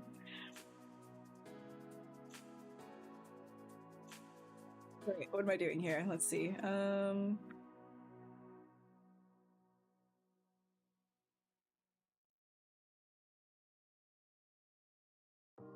Do I do this very... I kind of want to, like, not do, like, a typical, like, oh, it's a void face, you know what I mean? Like, I feel like everybody kind of does, like, oh, the void face, you know? I think what I'm gonna do is more just create, like, a sort of corpse flower type thing from this. And I like the symbolism of that as well. Death and decay, but it's very attractive to its prey. To us, it's not, because we're not meant for it. Like, it doesn't need to consume us. But to everything, like insects, corpse flowers smell delicious. They resemble rotting corpses, and so it can lure in its food that way.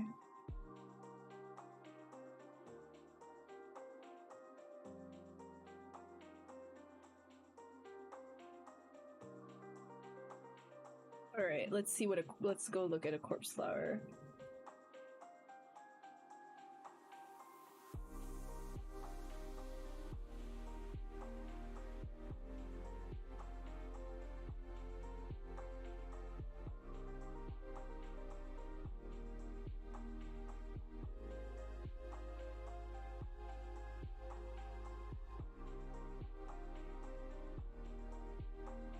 But also just like not entirely 100% corpse flower either, otherwise that's gonna end up looking like the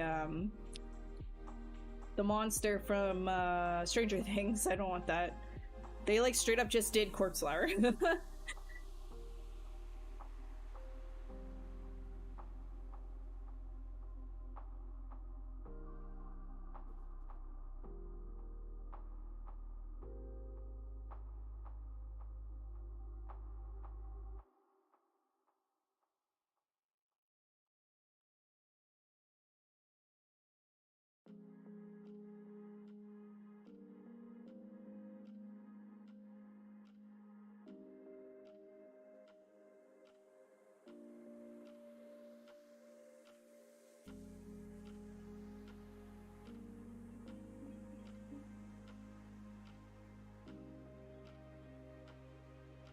I seen Taka Chian, the bat flower. Wait, let me see.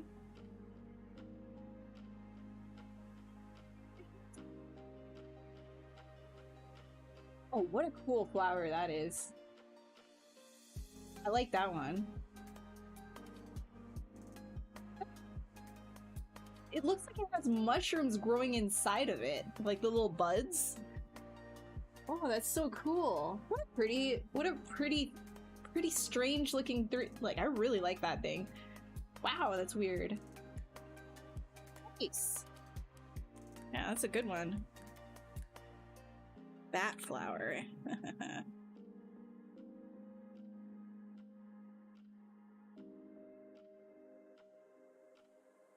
It is. It's absolute chaos, but I love it. I like it. It looks like it has whiskers. It's like it's got mushrooms growing. It's like a whole biome. It's like a diorama in itself. It's so funny. That's so cool.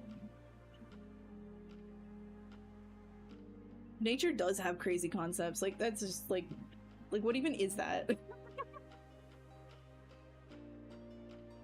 Maybe some sort of pistol thingy? Yeah, exactly. Like, I'm gonna, like, maybe put some of that stuff, like, coming out of it.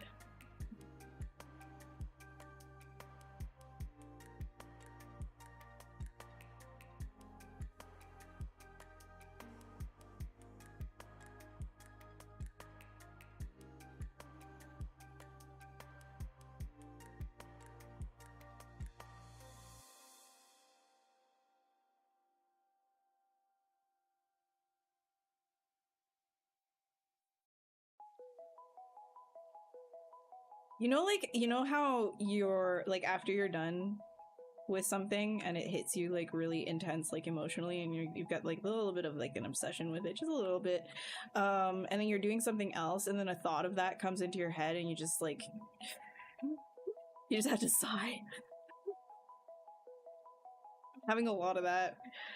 A lot of that right now.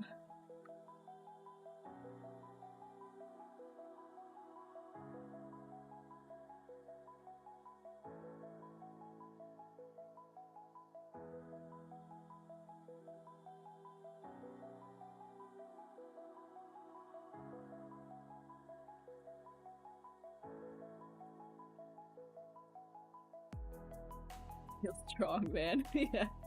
Get through it. It'll be fine. It'll be fine. It's not real. It's not real. It's not real. It's not real.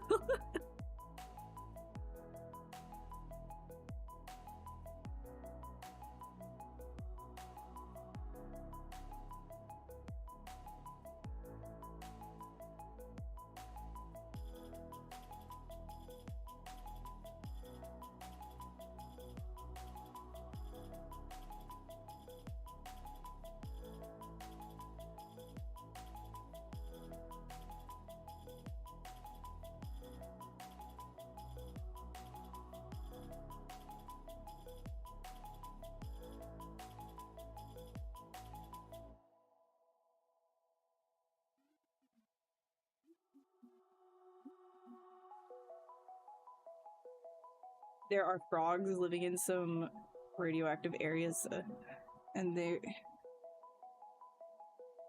Oh, yeah, you saw the eyes in their mouth thing, dude. The crazy, so weird.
I'm just gonna split this one off.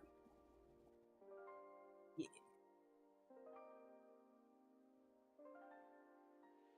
Oh, that's cool too, though. Interesting.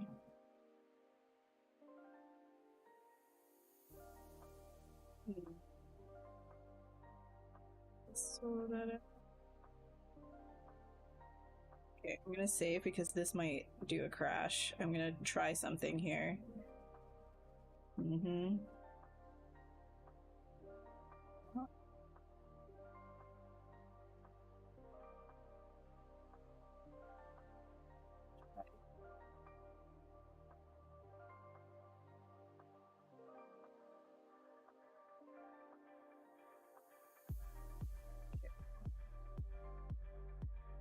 It's like that. Where's the other one?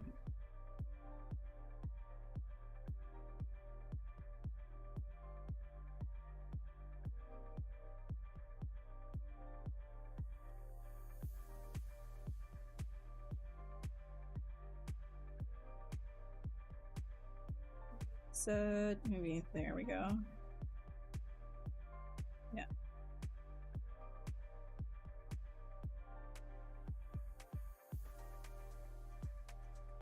Duplicate this. I'm gonna split masked. Delete that.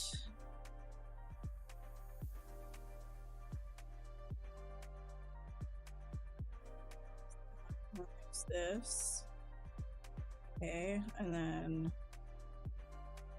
B2 is the real code. Yes. Yes, yes, yes. And then on top of that, I have this. Okay.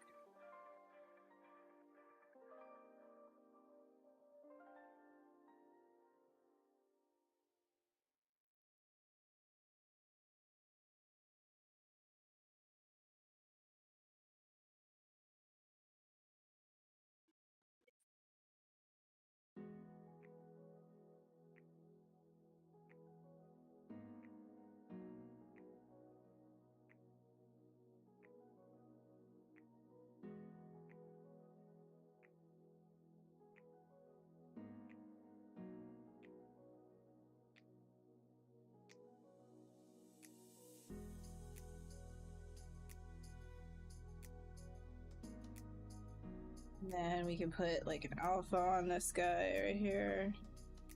Do like a big pull.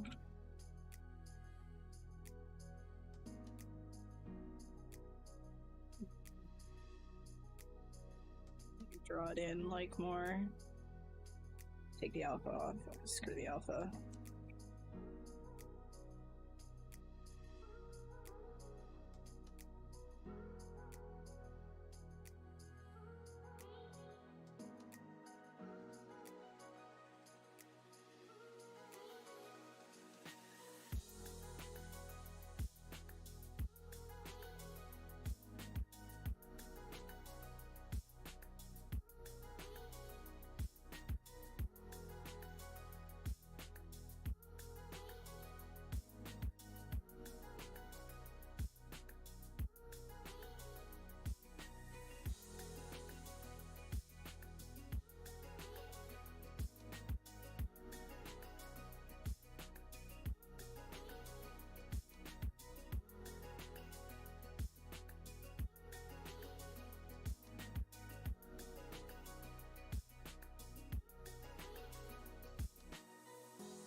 Yeah, you guys like the freak out, like crazy stretchy geometry?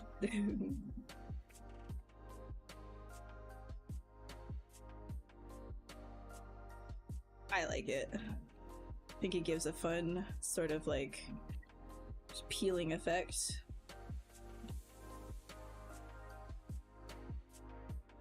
Helps to show the energy.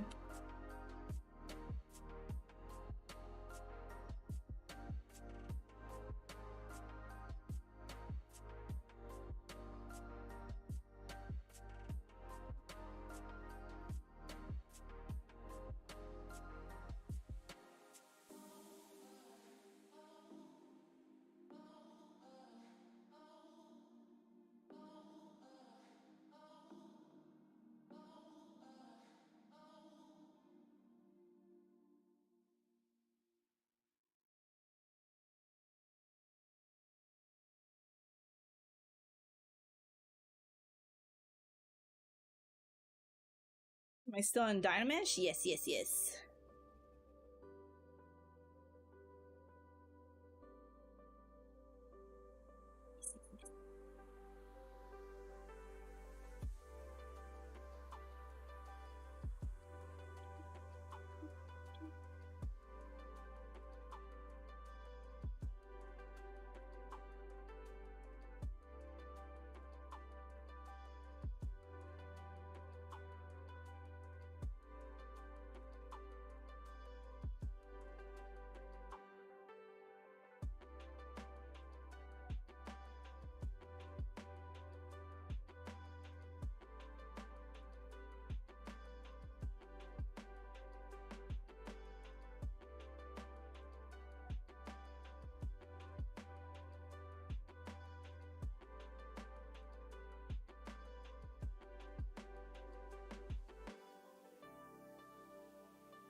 To do maybe duplicate this guy off. I'm gonna just delete that one. Well, I'm gonna save really quick, because usually if you're going to do a bunch of what I'm doing right now, it's good to save, because you are messing up geometry a whole bunch. And as much as I do more or less understand how it operates, I still need to be cautious of that stuff. Here.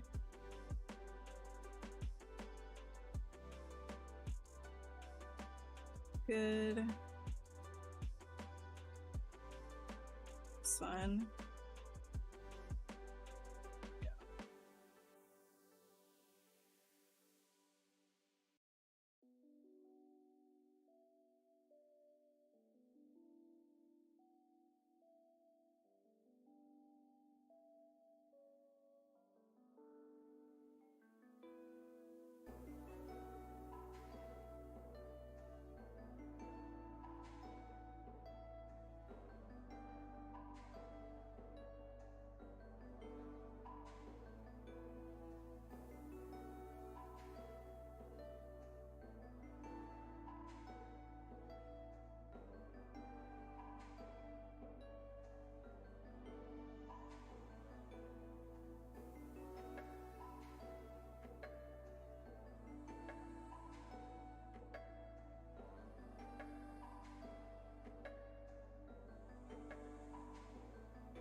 I gotta make like some sort of like a stream coming in where it's like it's consuming itself, right? Like that's the idea here.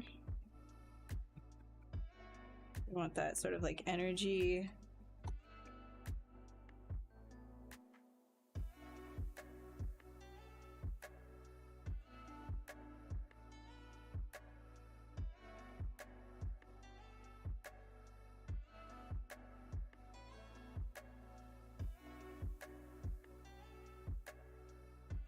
A lot of details and information at 120. Yeah, I know. Well, the number in Dynamesh doesn't actually matter. It matters how big it is within your scene. So Dynamesh operates off, it's the resolution of the ZBrush scene. So if you make your model super big, then you'll need like a smaller number. But if it's really small, then you need a bigger number kind of thing.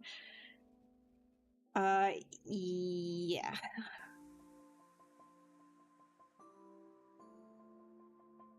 I experimented a bit with the cloth tools recently, and you found it can produce some crazy cool patterns like this as well. Yeah, so like the dynamics, like the cloth dynamics, you can do some really cool stuff, especially with like the inflating and things like that.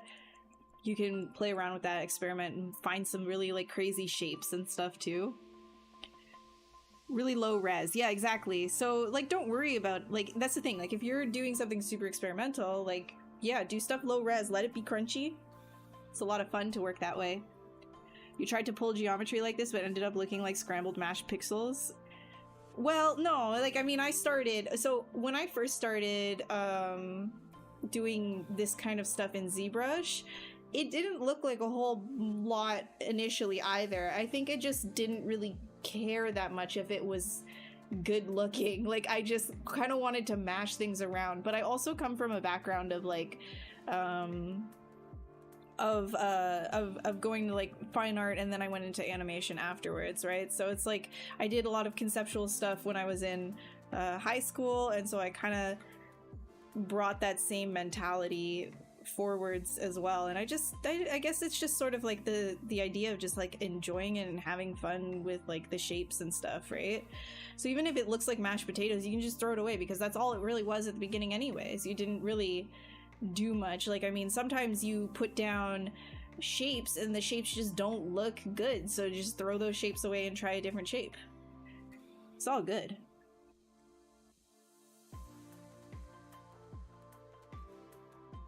You saw the last Instagram one? Thank you! Wait, what? My berserk doodles? My berserk doodles?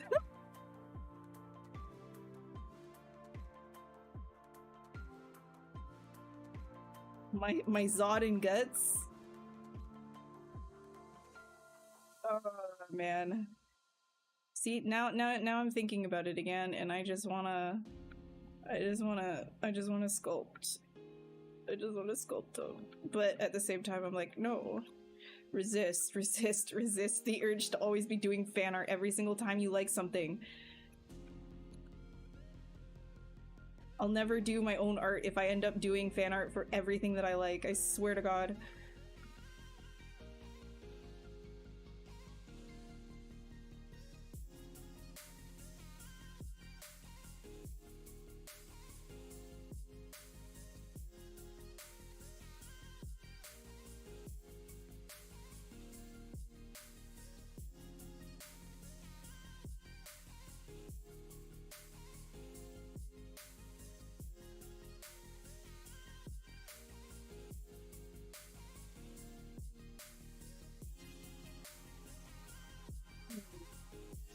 This one I think is too...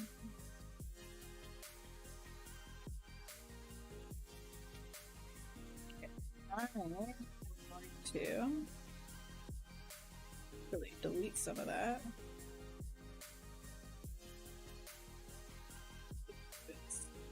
Heck yeah. Still works. Very good.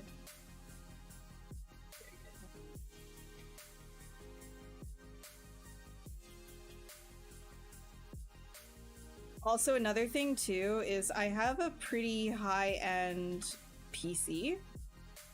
So you're seeing these Dynameshes happen like at lightning speed for stuff like this. If you're doing this sort of workflow with a lower-end PC, you're just gonna have to wait. The hang time might give you anxiety. It might give you anxiety, but sometimes it takes a little bit longer to fill all the holes and stuff for ZBrush if your processor isn't like a higher end one.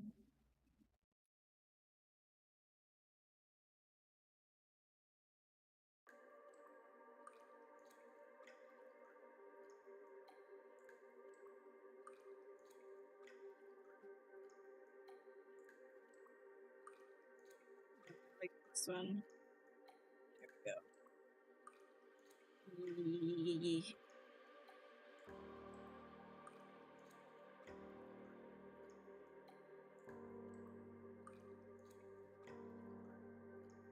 Excellent. Excellent. Tear itself apart at the seams.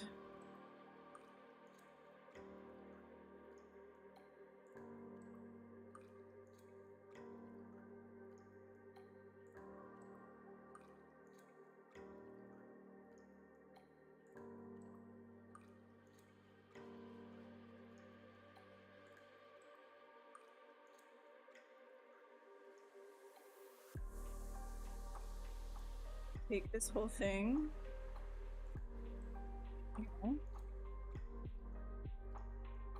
Okay. And adjust you.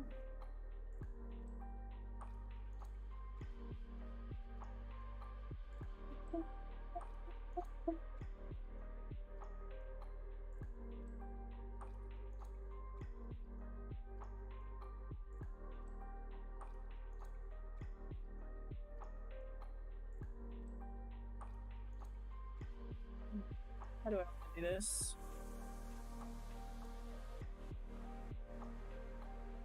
Yeah, because I'm thinking like if I do a shot of it, it'll be more of like something like overbearing. So like on the ground here, maybe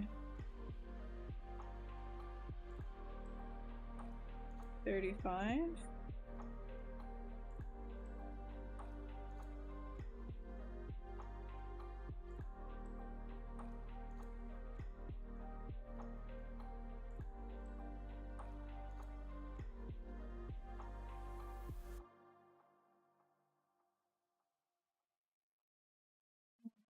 Just like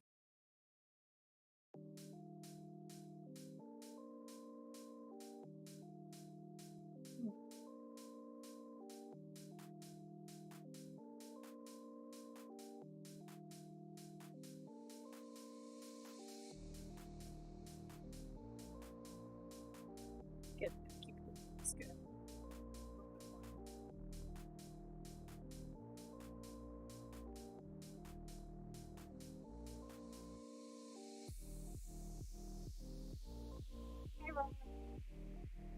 Feels divine but creepy at the same time. Exactly. We're doing the idea is to make something that's like a cosmic horror from the abyss. So as much as like tentacles and stuff is like a thing, I think if we're thinking like the void, the abyss, something like that. I like to think of something that like, because the universe is beautiful, it should also be, it's very scary as well, right? So that's sort of the idea. How's Monty doing? He's good. I think I should take a break though and let him, he kind of needs to go out. So I will take a quick break here. We'll put this guy on the screen. So he can be viewed or she can be viewed. And then I'll adjust the pose and everything when I come back. It is needing a little bit more of an adjustment. You're finding stuff you have to turn off on your PC. You find it really annoying. The Adobe notifications are, yeah, those are super annoying. You drew the Berserk story. You didn't notice the signature. You thought it was artwork from the, wait. Wait, you thought that was Miura's art? There's no way. There's no way. Dude, that guy, I can't do Miura. That's a compliment. Thank you. Yeah, no, I just wanted to draw some Berserk stuff. So, okay, I'm gonna be back. BRBs, and then I'll keep going. Okay? Enjoy the music.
Alrighty, back.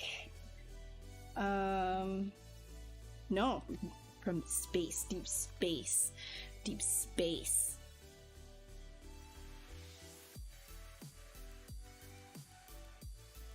It is giving jungle though. We'll incorporate some more like oceanic, I think, as well. Monty is doing a potty. He will be back. You'll see him pop in through the back door when he does.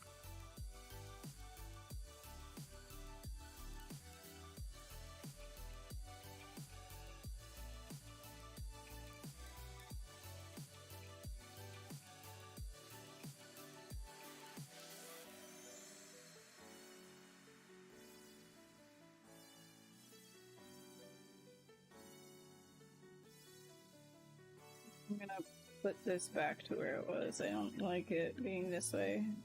Oh. There he is! Here. There we go. Yeah, you wanna come up. You're like, oh, what the heck, man? I didn't get my uppies today. Okay, get down. Yeah, go down. Alright, you want your uppies? You like your uppies. Go. Good. That was nasty. Come on, get up.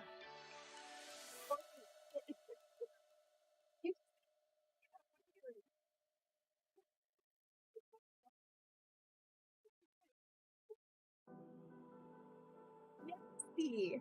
Oh my god, you guys didn't hear it. He just like blasted me in the face with a fart. Absolutely ridiculous. Nasty boy. Nasty. Here he is. My little gas boy.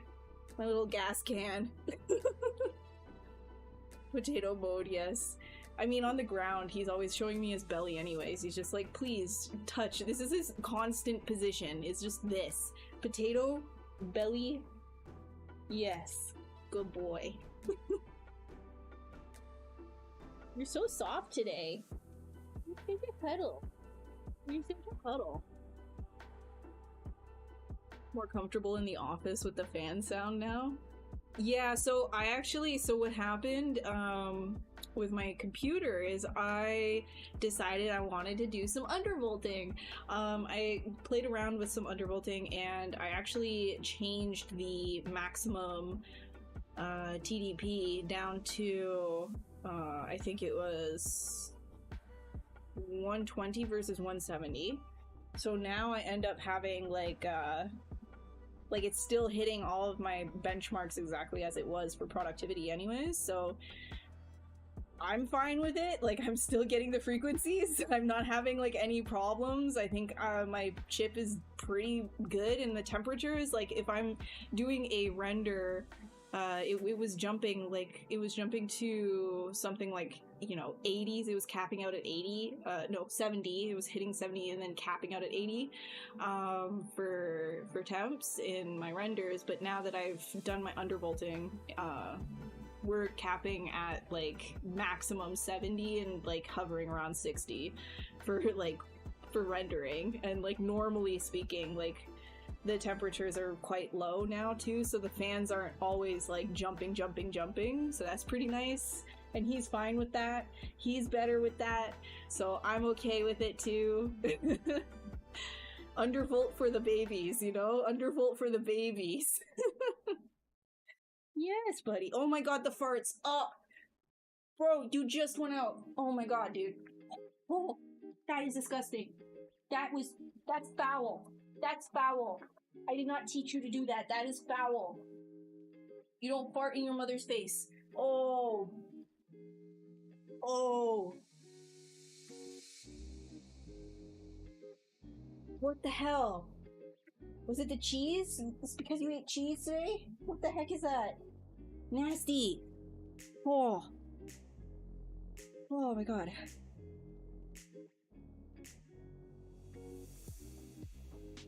Yeah, exactly. Like, with the, so I have a 9950X, it's supposed to get hot. Like, that's just it. That's just the way that they're designed. Is it's gonna keep like it's gonna keep ramping and ramping and ramping, right? But I find that I get the same, pretty much the same performance with a bit of an undervolt. So huge temperature decrease too. So I'm just running with it.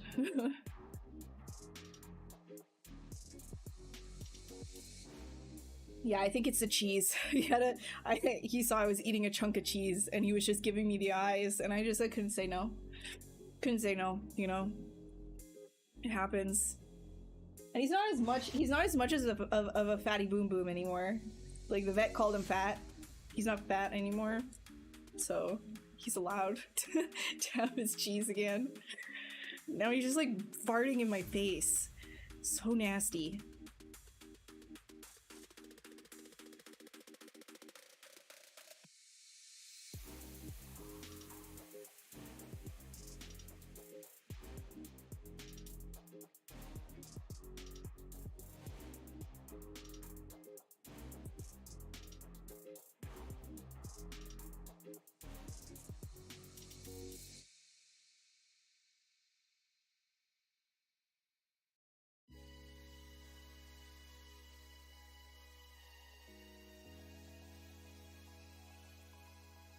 Yeah, the longer life on the CPU is important, especially with, like, I don't know how much longer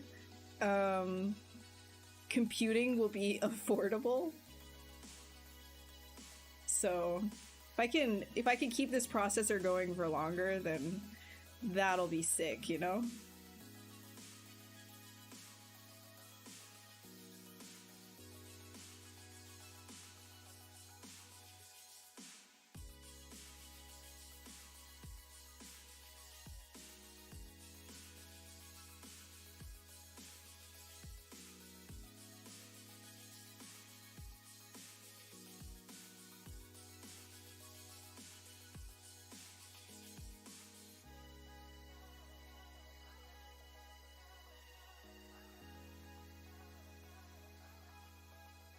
Planning to stream your artwork for the first time and you're kind of nervous. You really admire how you sculpt in front of so many people. Do you have any quick tips for a beginner? Yeah, don't care about what other people think of you. I know that's, like, easier said than done, but like, when the first stream I ever did was on my own channel, and I was muted, and I just did art. I just ignored and I just did stuff. At the end of it, I was surprised that a couple of people popped in and was just like, nice stuff. And then I kind of, like, was like, okay, now I'm gonna start interacting, I'll engage more, right? And that kind of got me over the hump of that sort of, like, nervousness. But at the end of the day, it's like, yeah, people are always gonna judge you for what you put out there. I've been doing, like, this crazy nonsense, like, way of sculpting. It's not nonsense, but there are a good number of people who think this is insane.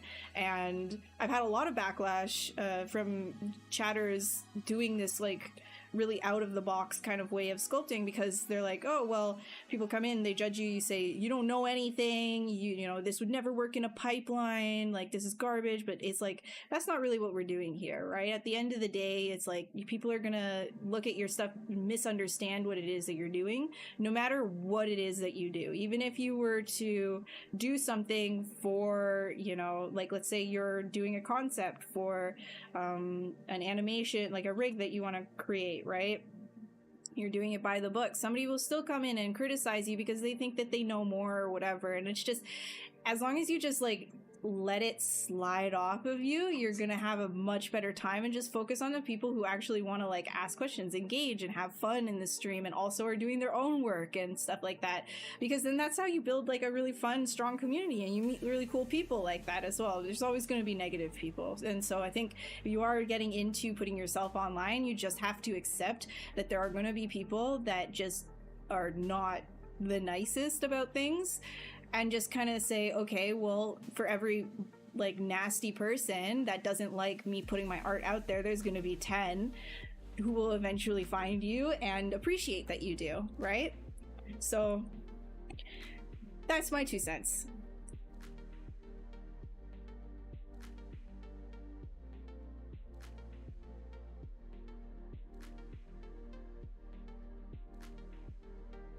And for the record, I appreciate you guys too. Like, the fact that you hang around and we get to talk and stuff about art and whatever else.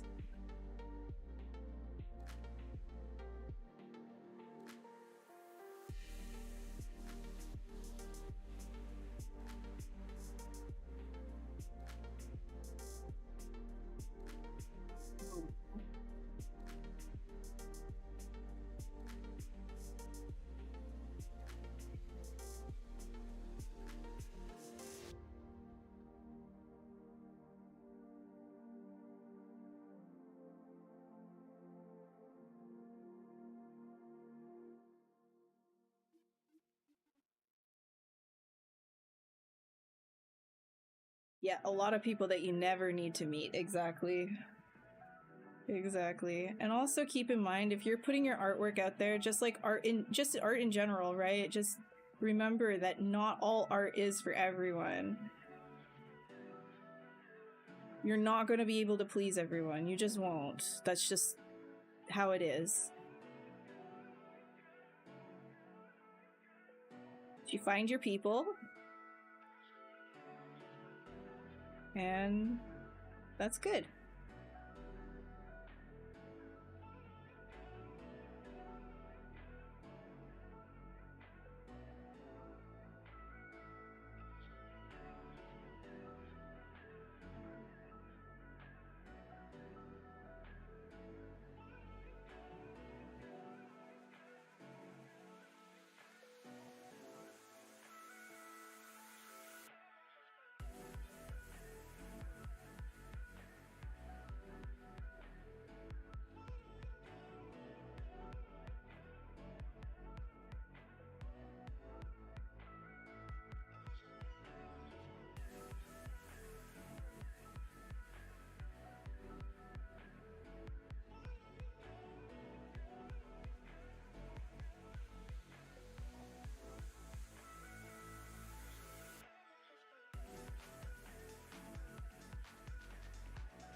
Yeah, but a lot of people, oops, what's happening here? Oh, what? Why'd we get shoved all the way up here? Alright, whatever. You can just put it back.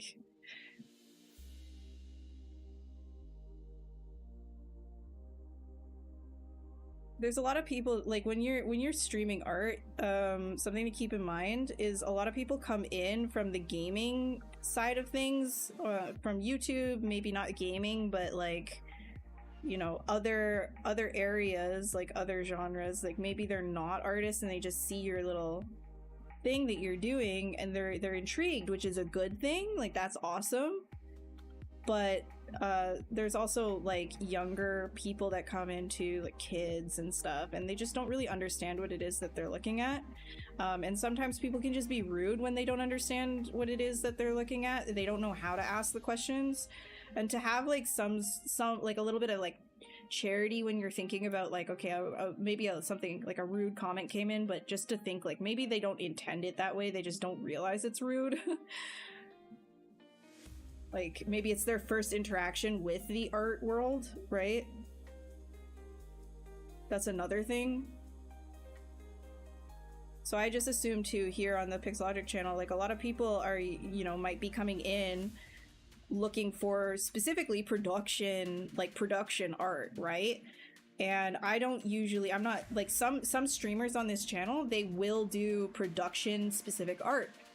But there's other artists as well, like me, like I do sketching, and it's not meant to go directly into there. So it's more of like sometimes very abstract stuff. So you just kind of have to assume like, okay, well, we're gonna be talking to people from different like expectations, and to just like try again not to take things super personal. Like sometimes blocking will have to happen. Like earlier we had some very inappropriate stuff, so had to block that. But sometimes people just don't realize what's happening in the stream and they don't know how to properly ask about it. But they're curious, and that's exactly why they would be there in the first place, is they're curious, right? So not necessarily a bad thing.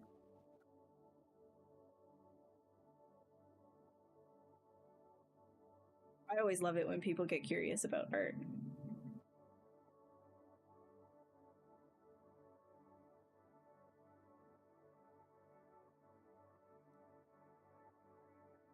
I think that actually works better than what we had before.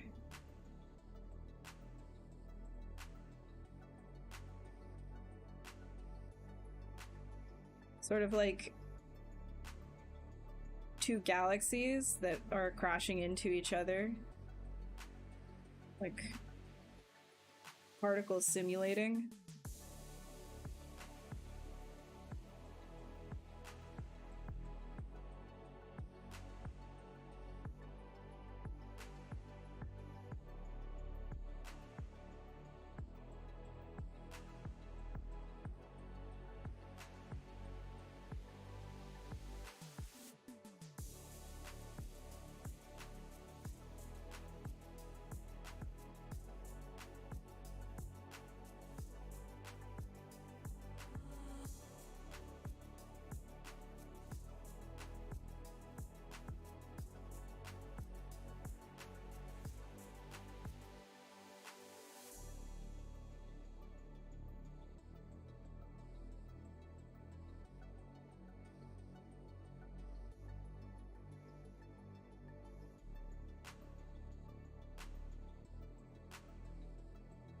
Little trees. Happy little accident. Of course, Ron. Of course. And good luck with your streaming.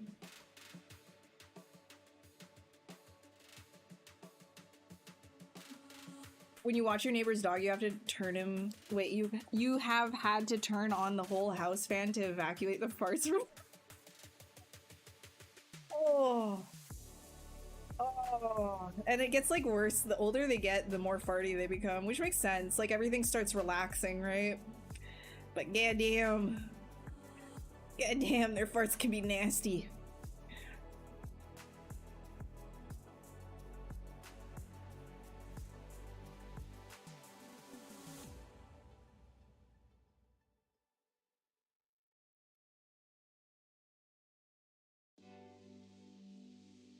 I think I should do the Dynamesh here. Yeah, can do this one. What's this?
that other leg up there.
You know what? Fair enough. Yeah.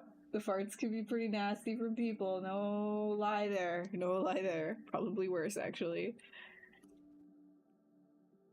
Maybe more about gut health, the microbiome or whatever. Yeah.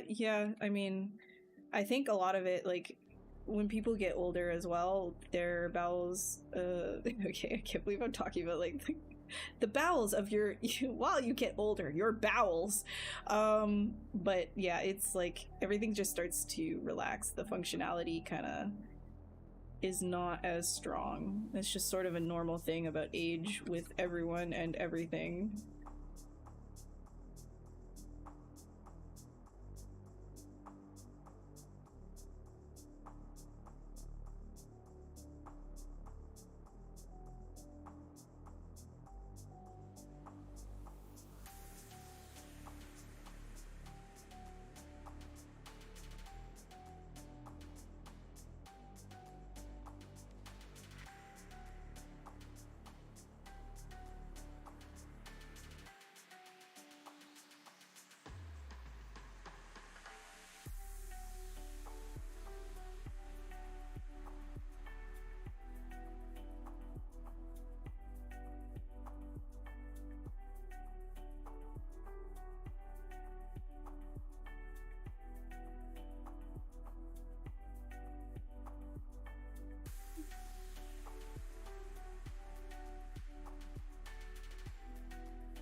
Me.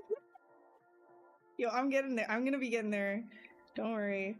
We all get there. I speak of you now, but I speak of me soon, like in the future. So I speak of us all. We are Legion.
this guy work in here.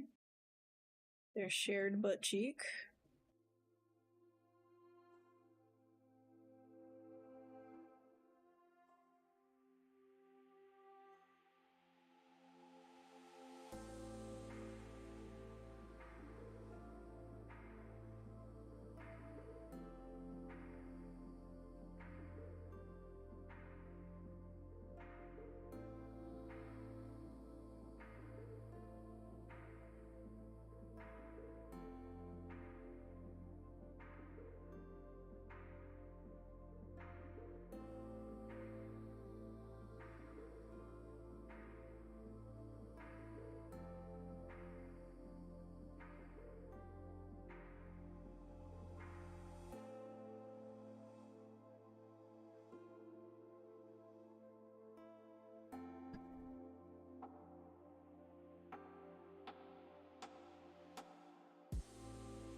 This is better than not having music, right? Or did you guys prefer it more when I didn't have music? I feel like this is better.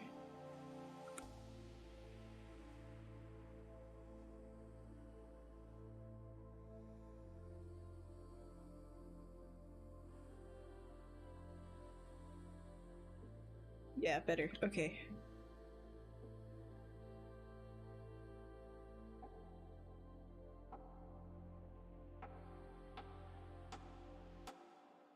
I just figure like, oh, then people would be able to play their own things, but I guess that's less popular of an idea.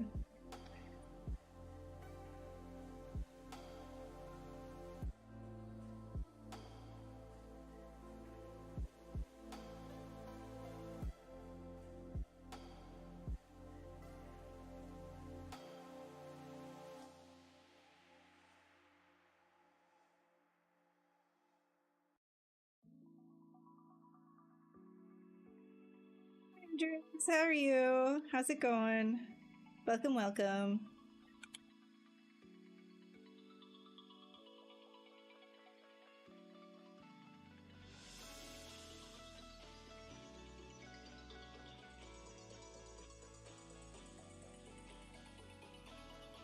Just like these guys down. Yo, foot stream. Foot stream. This is for all my freaks in the chat.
Welcome back, Maddie.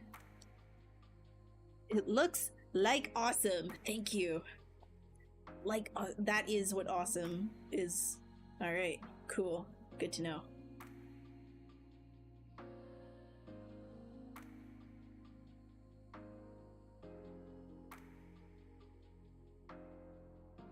Expecting people to make an effort, have initiative? Ew. Okay, fair.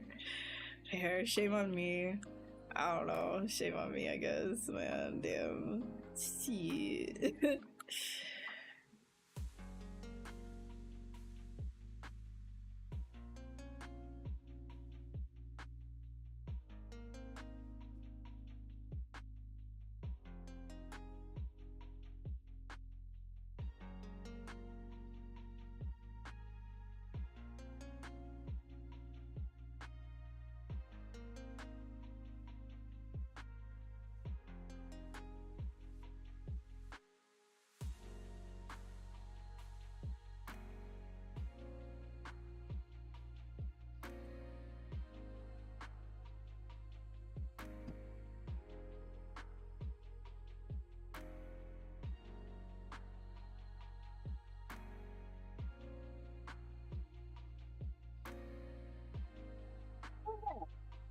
Asian food. What are you doing?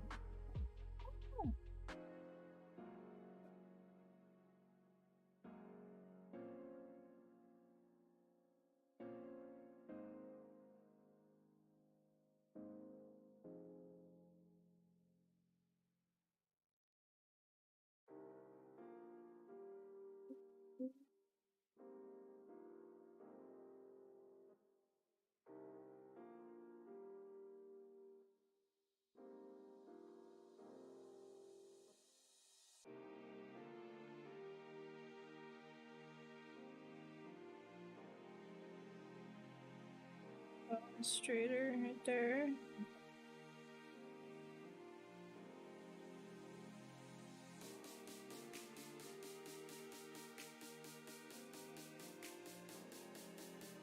Pushing the anatomy around.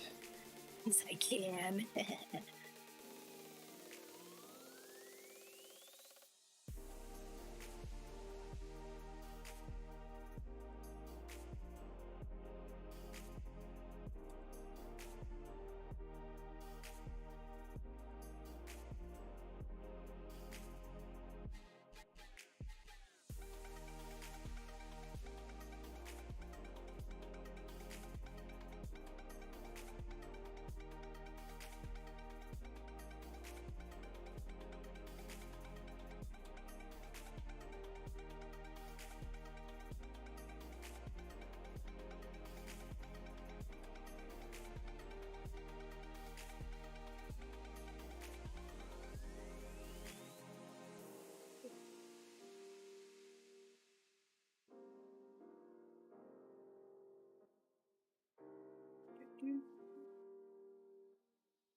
Don't touch Monty, he's gonna explode again. No! No. Don't want him to fart.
Make it feel like it's actually on those legs, or that leg, the model leg. Make it feel like it's pressing down.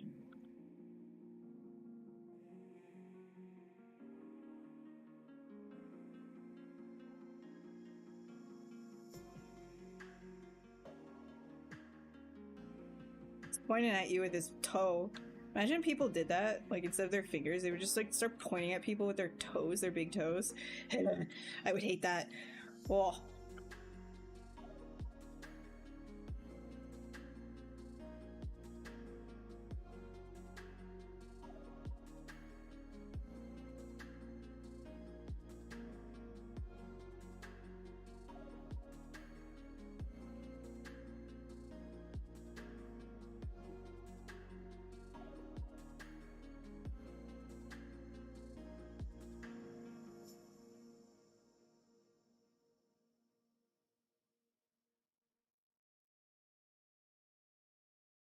What's up, social parasite? Welcome back, Swarth. Welcome back. Have you begun your descent into the abyss?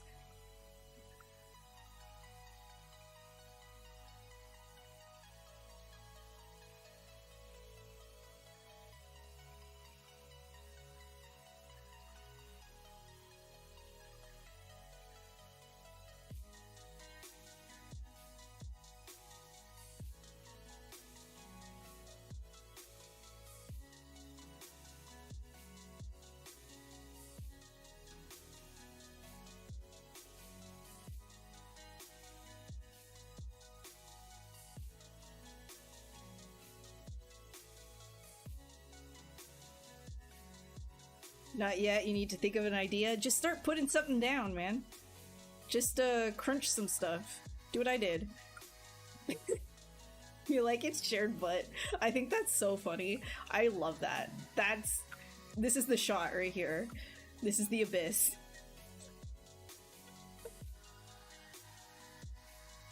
Finish it on time. May is gonna be kind of busy. Oh yeah, but I mean it's just a fun challenge. You don't have to be like super like, you know, just have fun with it. Says me, I haven't actually been a part of the open challenges yet. I've only done the exclusive ones.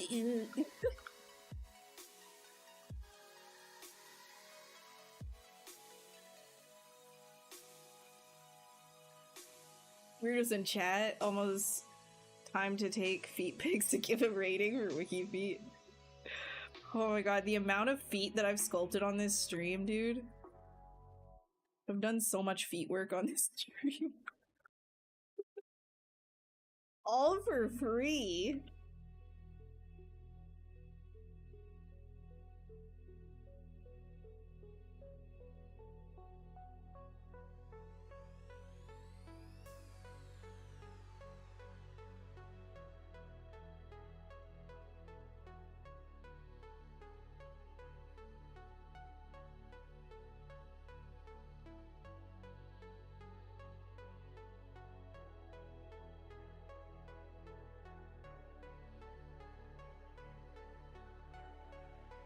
Alright, let's see here. Wait, what's the exact thing again? Hold on, the monthly challenge. What's the topic again? And it's terror from the abyss. Yeah, so that could be like any kind of abyss. Yeah. It's gotta be a terror. I mean, I'm pretty sure like something coming at you with like a hole like this in a ball sack chin is pretty terrifying. So I think we're on target. What do you guys think?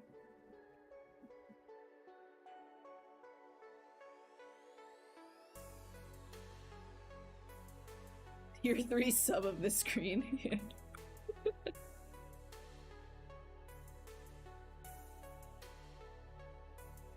Got the seal of approval from Swarth. I think that's good. I think that's excellent. I think we're solid then.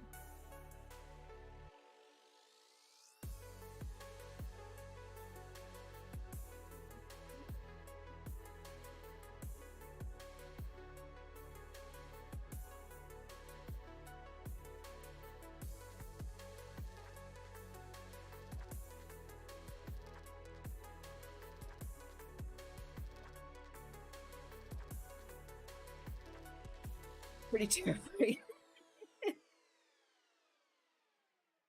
Just thinking, like, what else I can do here? Like, what else do I want to do? It'll probably have to sit for a little bit, and then the next time I come back to it, it'll probably come to me. I'll probably be like, ah, I have to add eyeballs on the tips of every single finger. Or something, I don't know. We'll see.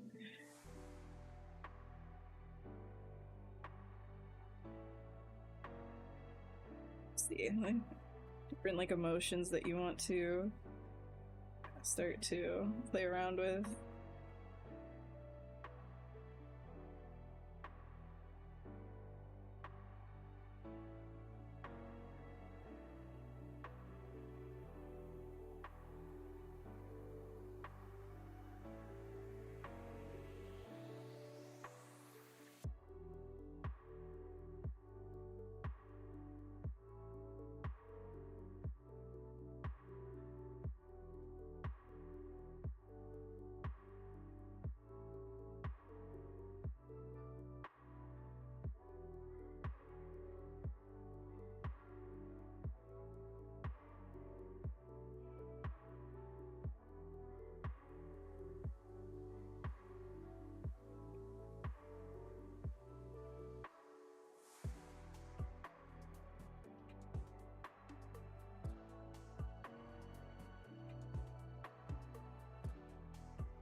Do I use polypaint or something else, and why? Occasionally, yeah, if I want something a little bit more complex, I'll use polypaint. Otherwise, I'll just kind of like do some default renders inside of a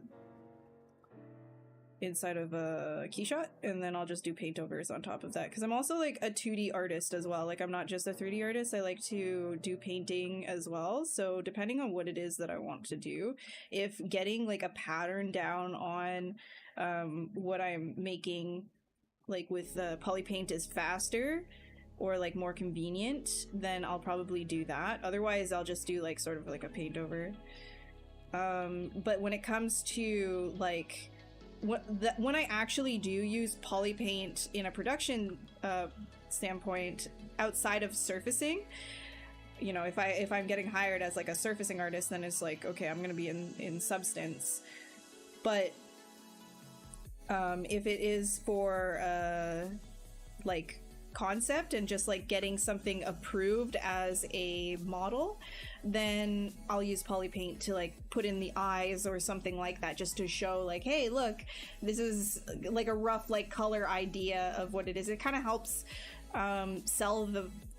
sell what it is that you're doing to whatever client like you have at the time, especially if your client is less, like if you're not working with an art director, for example, and or maybe the art director needs to show it to an executive. Sometimes the executives or you know, like, they're not art people sometimes, so it's easier for them to see like as much information right out the gate as possible, in which case, yeah, I'll probably polypaint something just to get like a better approval rating, I guess, when it comes to production. But for my own work, it's just really like a case-by-case thing.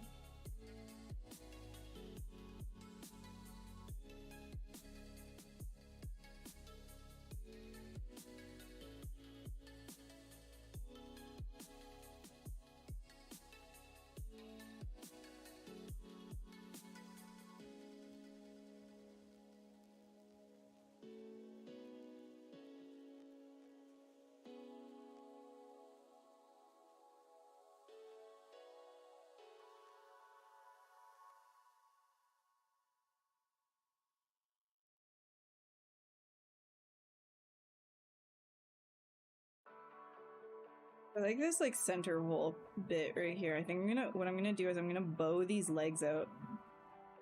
Hold on, let's see if I can do it here.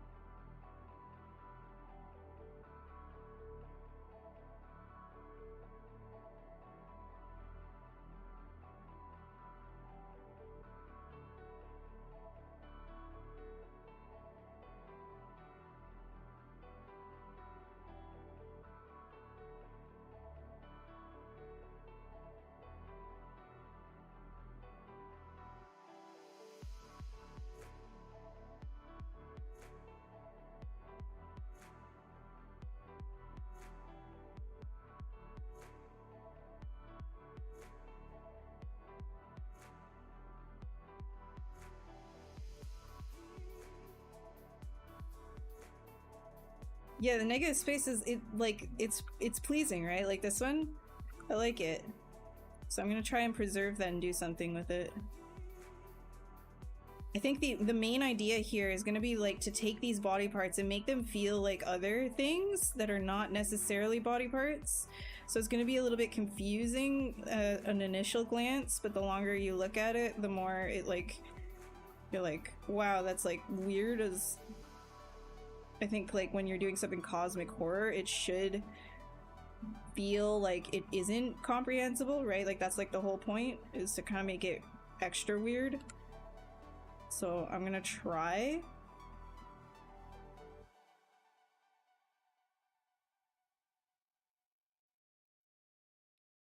Man, I'm hungry. Got an apple left, okay.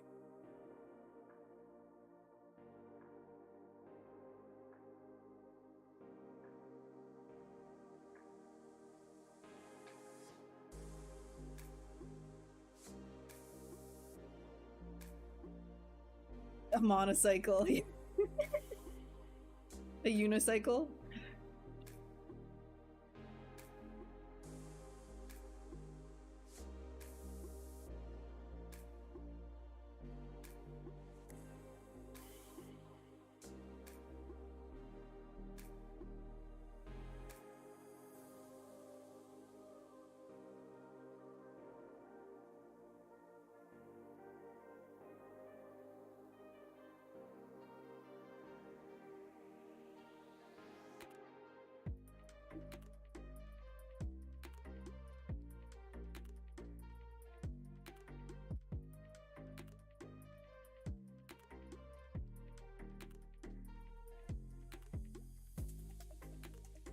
Yeah, that actually is kind of neat, right? Like the fused foot. I kind of like this. I'm vibing with this fused foot thing.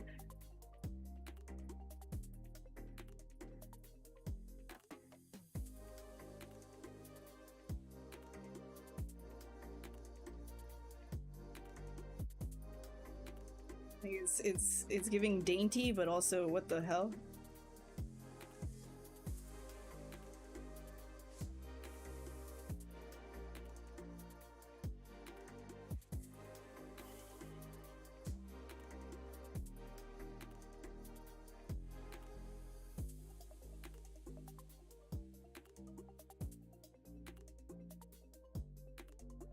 Pogo stick, yeah.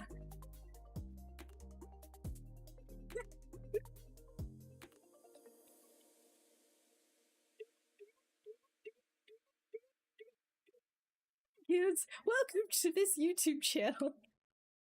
Oh my god. I'm Zaboomafoo. Oh my god, that brings me back. Zaboomafoo! You guys remember Zaboomafoo? Was that like, that wasn't just a Canadian thing, right?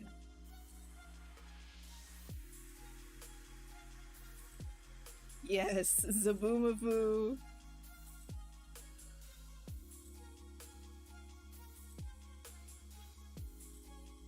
You had that in the States? Okay, okay.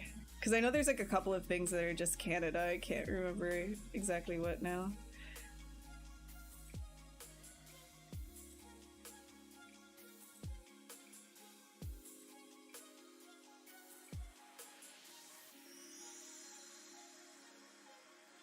Alright, let's do some arm works.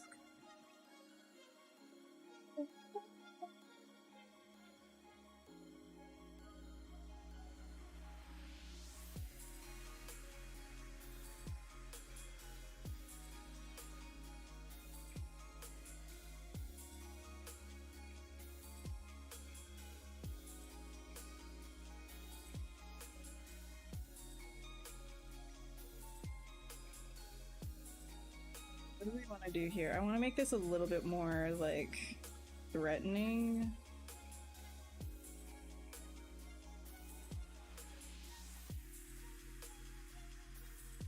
Never heard about it? I think it was like, yeah, northern, western, northwestern thing.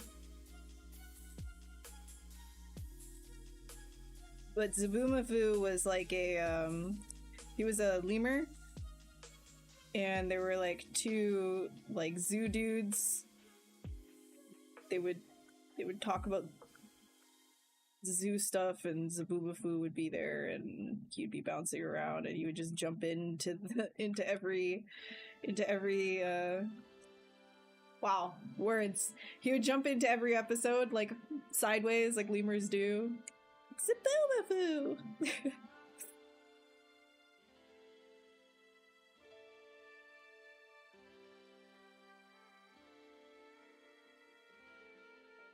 Yeah, he passed away, unfortunately. They live a long time, but I think it was actually relatively recent. That lemur will live on in the hearts of all of us. The Boo and Foo lovers.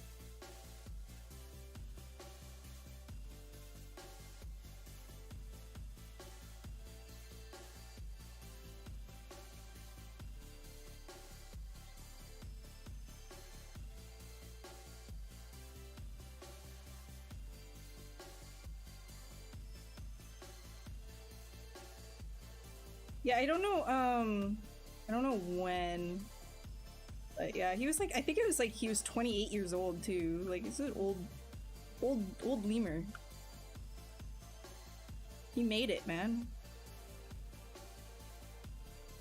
Only hope that he lived a great life.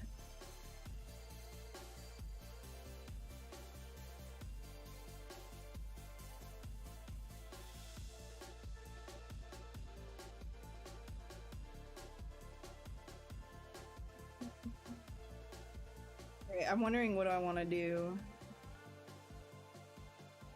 here. I'm thinking instead of just one hand, I might extend this and have multiples. I'm gonna do that. I'm gonna try something here since we're already being a little bit experimental. I am going to take this guy, delete hidden, right, like this, and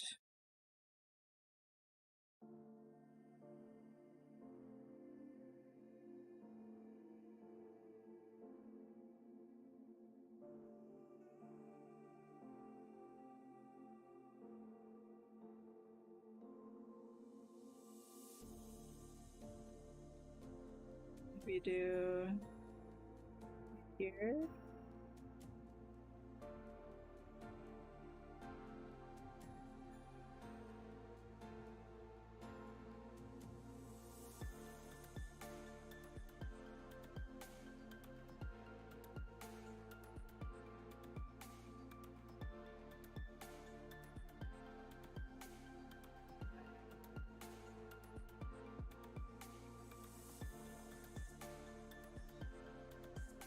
When am I not experimental? When I'm working.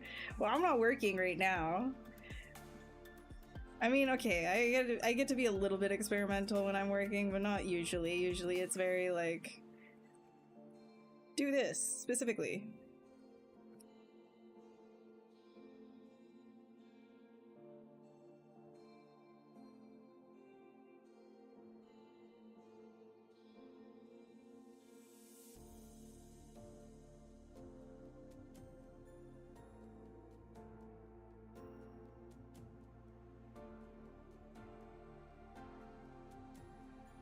Do that.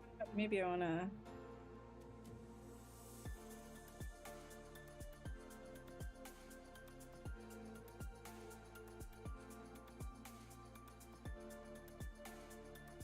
Depending on how I do this, will give a very different feeling.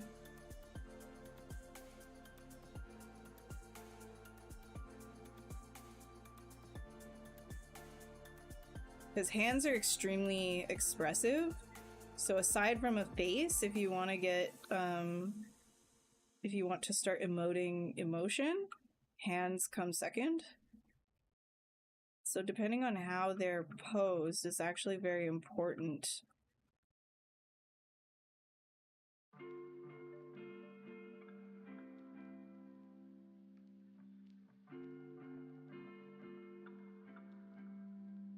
It like interlocks some of these. Okay, this is gonna be a little bit. Here, let's see.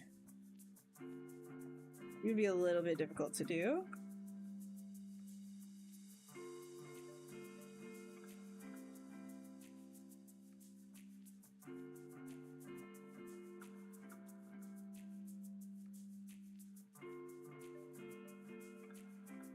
You know what? Hold on. On this one, we could say split hidden. There we go. That'll be easier to control.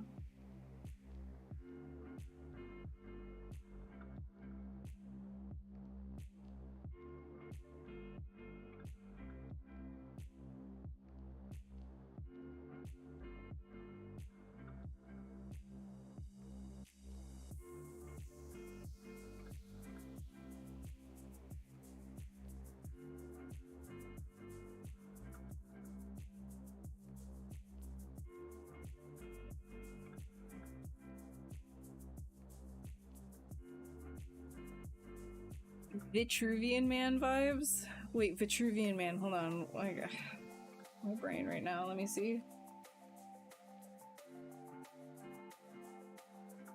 Oh, yes, of course, yeah. Oh my gosh. Brain! Hate that. I always get embarrassed by things that like should know right off the gate. Right out the gate, but yeah, whatever. Anyways, I know it. I knew it this whole time.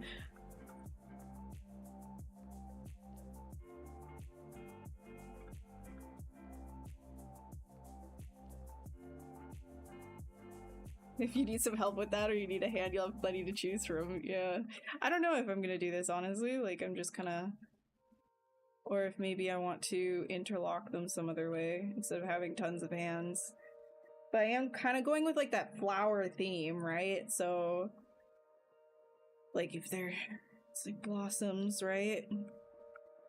Maybe some of them can be more like, and then the hands, like maybe, yeah, we'll have some that are like closed, like we'll do poses like this that are like blossoms, and then some that are open, fanned. I think that'll be good.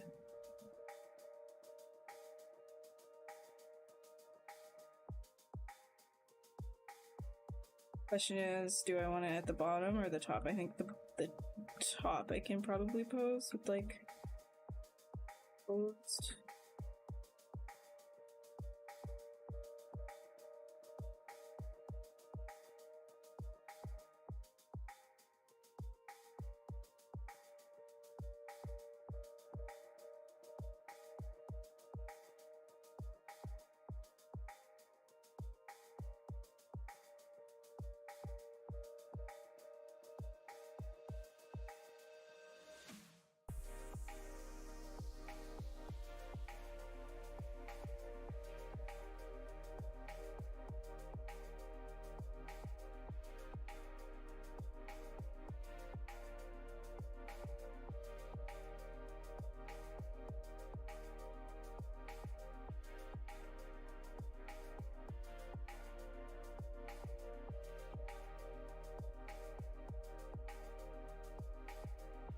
The mesh of the face is damaged. Is it a sketch or a concept for some effects? Yeah, it's not gonna be for production.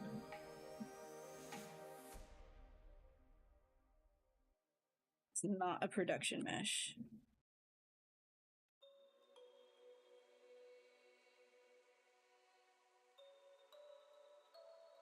A lot of the work that I do is actually very like sketchy, and I like to do experimental work as well, so you know, I do it in 3D too, so the damage mesh is not necessarily damage for me. It's just sort of like a I'm just kind of creating sort of an effect to show like it's there's like energy being pulled into the center part, and having like this all cut up and stuff gives a very interesting look, which is why I like to do that.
And before you become a full-time Berserk fan artist, dude, don't.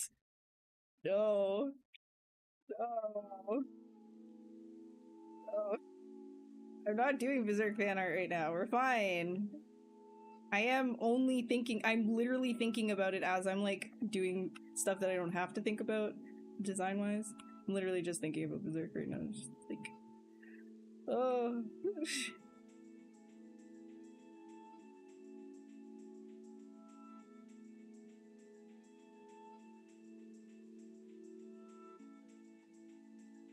Thanks, Eco. Bet you like it.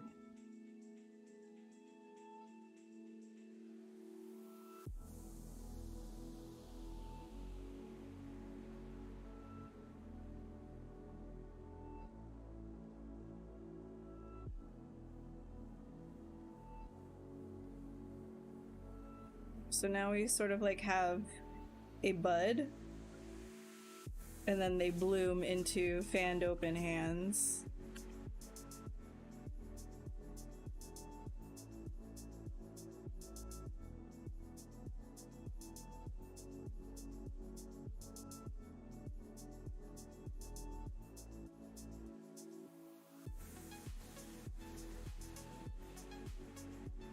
Did Berserk end? It's not over yet, no. His director actually took over.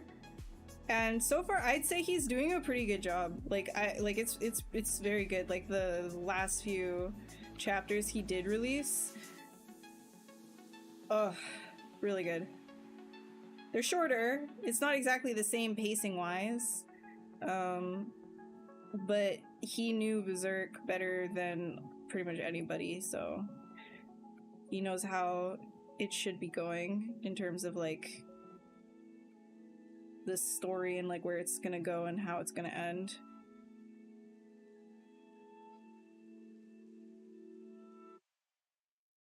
But like the last panel, like Miura's last panel was just like, bro, that last chapter that he ended up working on, actually heart-wrenching.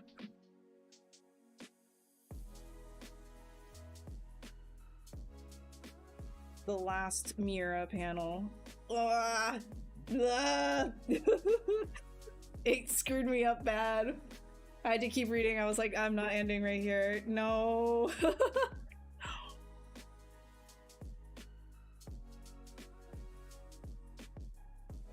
But then now where I've ended is like arguably worse.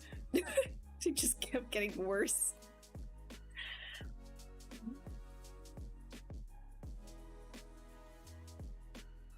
What an incredible story, though. Really, really, really good.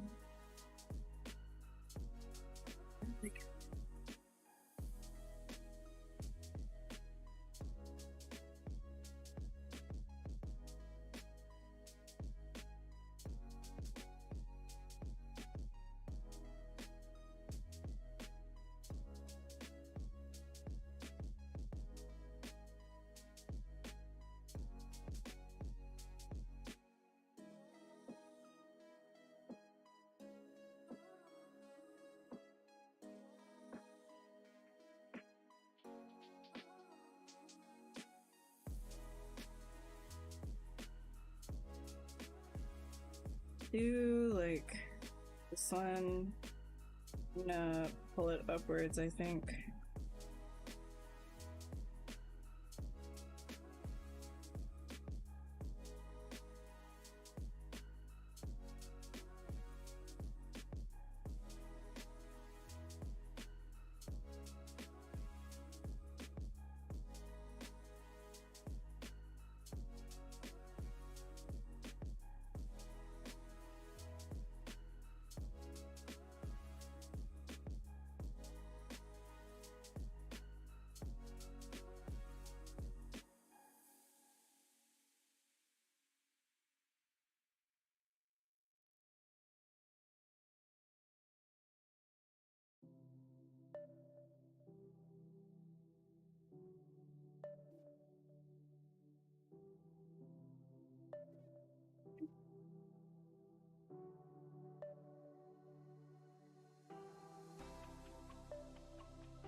inspired you so much when you first started making art. Really need to go back and read where you left off. Dude, where, like, how far in were you chapter-wise? Because if it wasn't, like, if you weren't past 200, just reread everything, just front to back. Just do it again. It's worth it. I'll probably reread it again at some point. It's just like...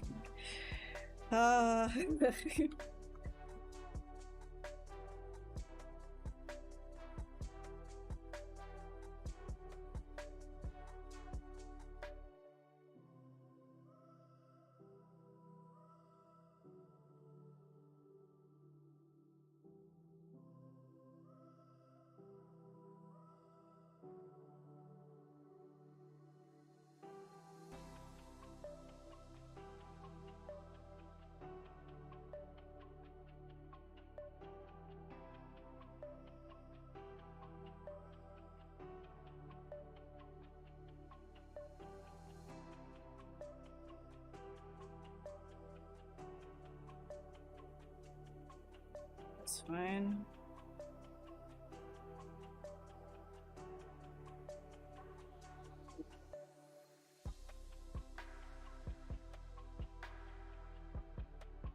Boom.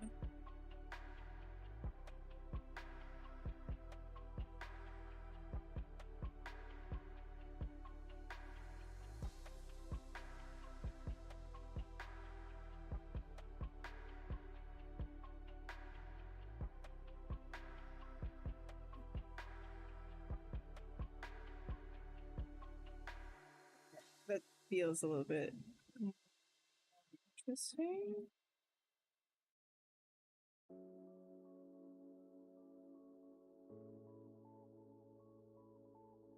Just aside in a bit. Alright, let's see. What do I want to do here?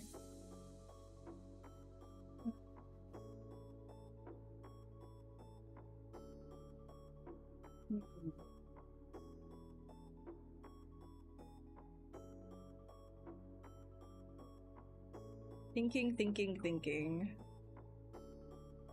Don't want to overcomplicate it.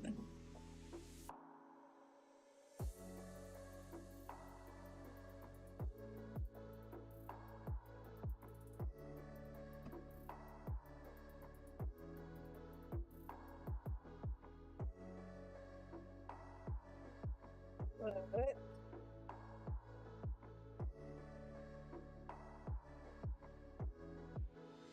Ooh. Let's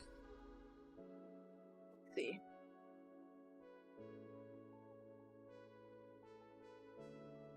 No.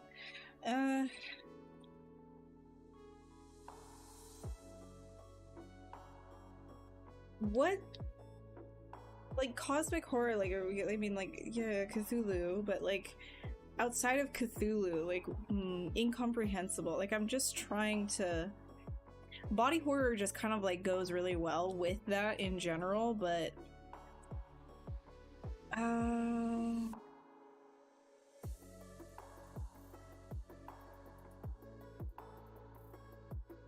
Yeah, I guess I could just, like, keep taking these areas here.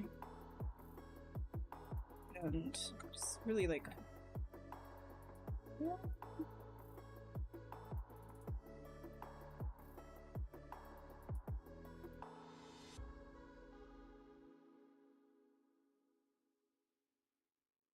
Or even, like, maybe I could do, like stretching sort of, like, eyes, like, things that are being pulled in on the side, almost like this is, like, consuming, right? Like, maybe I can do something like that. Let's try.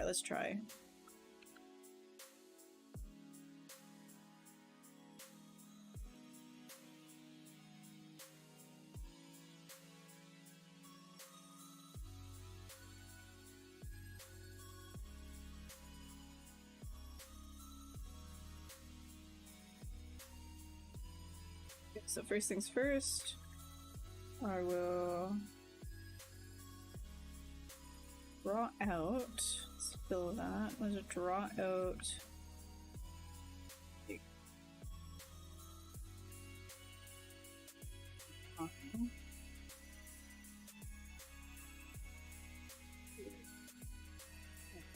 be just a regular brown eye.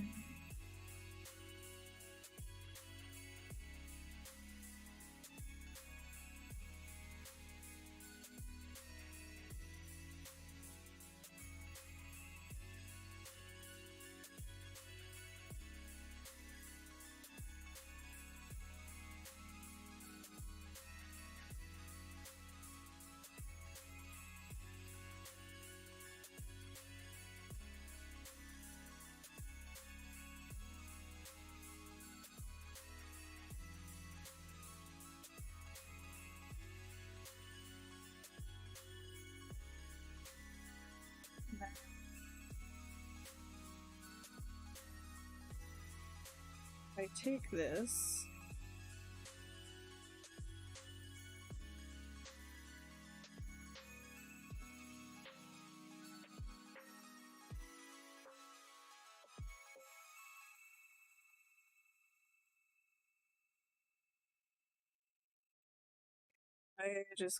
I'll duplicate that guy off. Now, if I were to no color paint, it's sort of like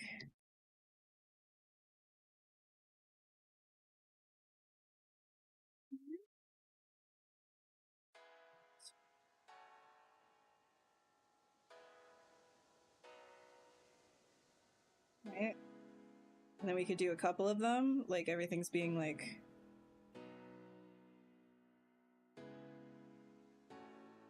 I think that might be kind of cool. Right? Yeah, like I think that would be neat. Like they're almost like teardrop shaped too, so sort of like we can like do the whole bunch of them. I think that works. I think that works actually. Yeah, and then we can cut them off at the back. Okay, I'm gonna do that. We can do some vein action here.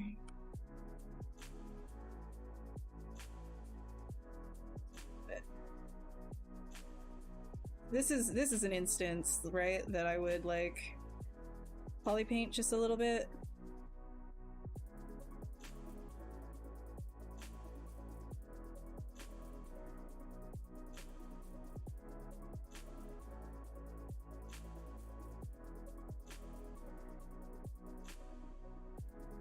Great. And now we just duplicate this one around.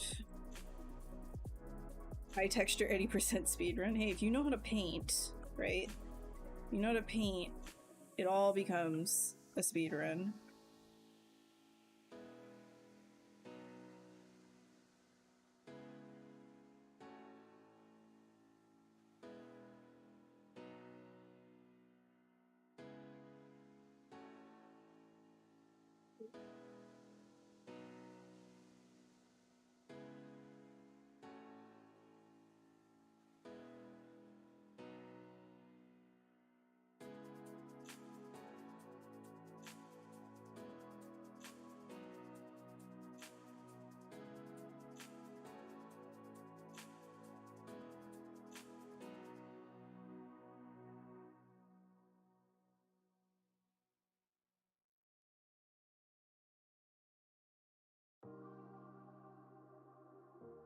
Yeah, I think this will be kind of fun. Okay, so this I'll duplicate again. I think this, I can, like down here, I can make like a longer one.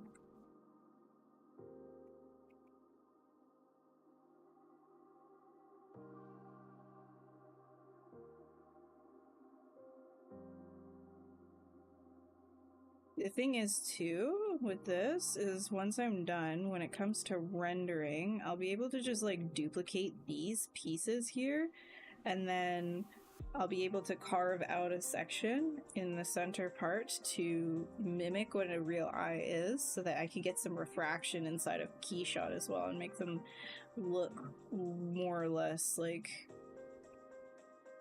eyes. I think that would be cool.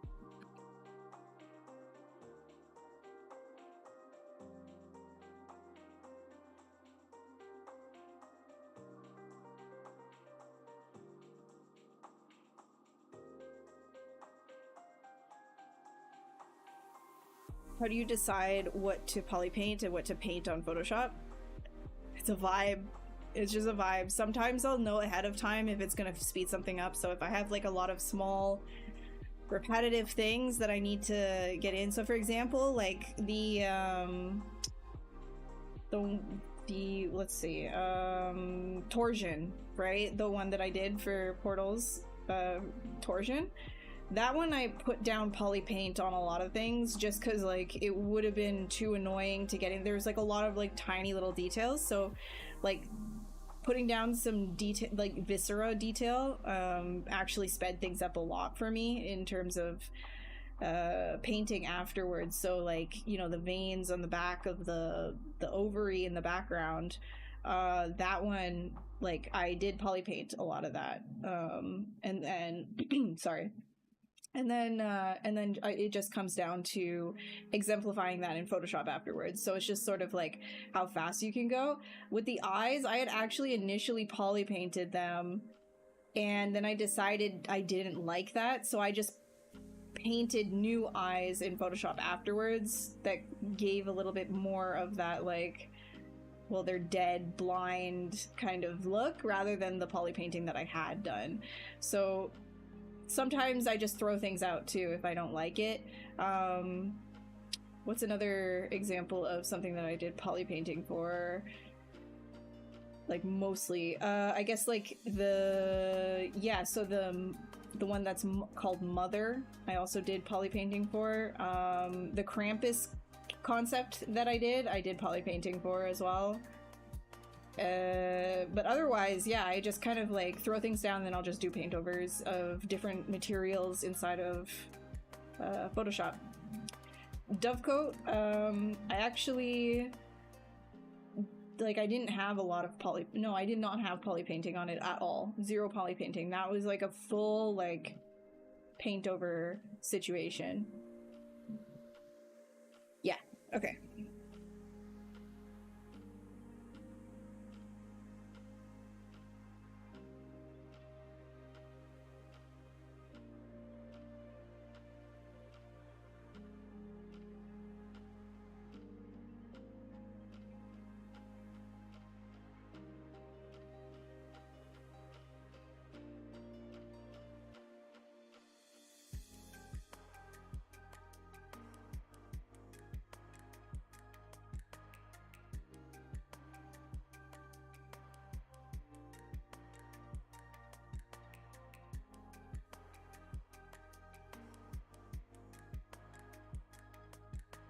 Ooh. Sometimes when I'm trying to like select this, very annoying.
That looks funny.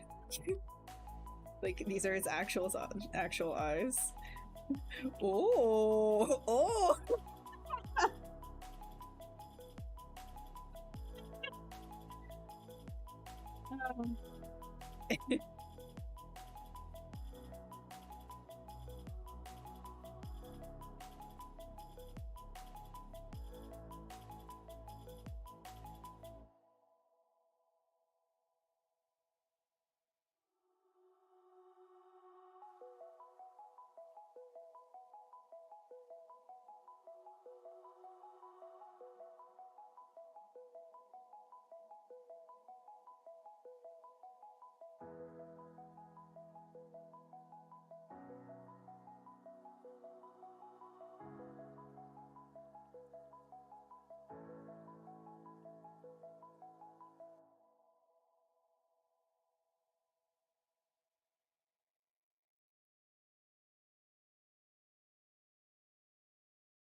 Dark Souls inspired? No, not at all. I'm just going at it.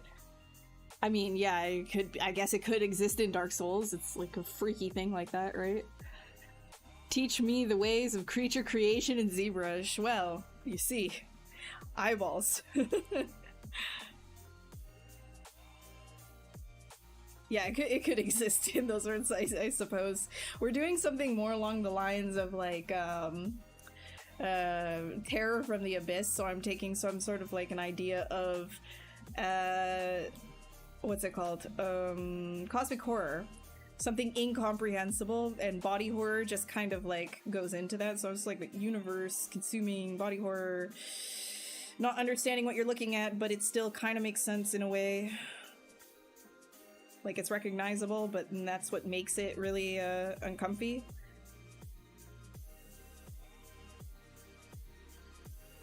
But it's also in a way beautiful, because isn't the terror of the universe just that?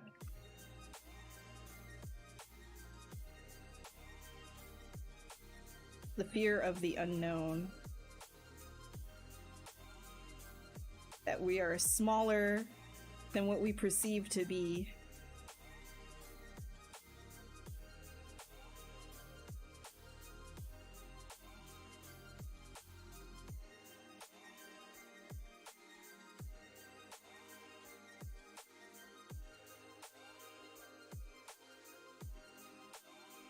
Cool music starts playing. Like amygdala from Bloodborne. I haven't played Bloodborne, to be honest.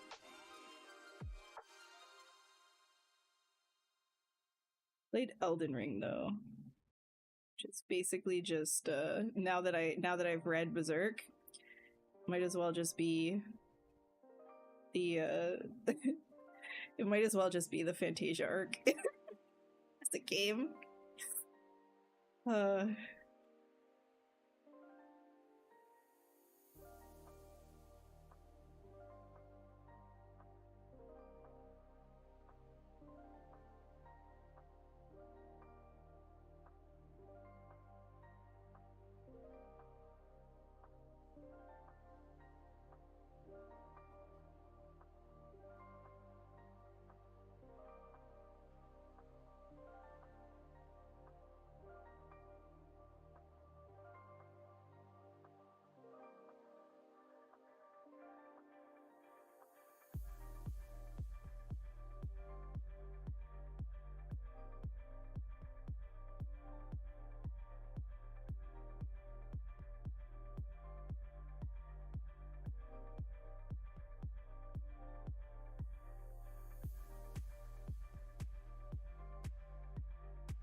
Really like the twist function on these. Makes doing stuff like that really easy. Twisting the eyeball around.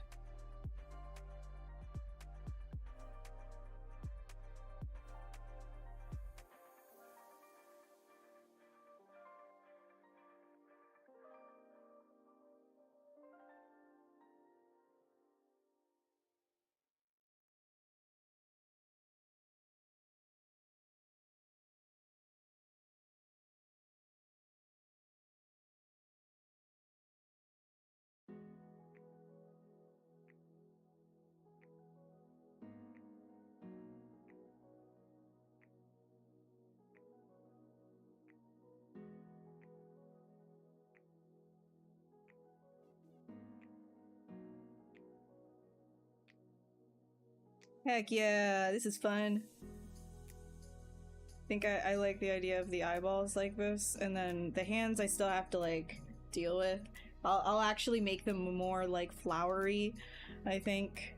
Then I'll do a little bit more down here with the legs as well. I think maybe incorporating some like, maybe not necessarily like actual creatures of the deep, but like coral life and like, no, because that's not deep sea. There are some things deep sea. Plant life, not really though. Yeah, I'll have to think about that. I'll think about that.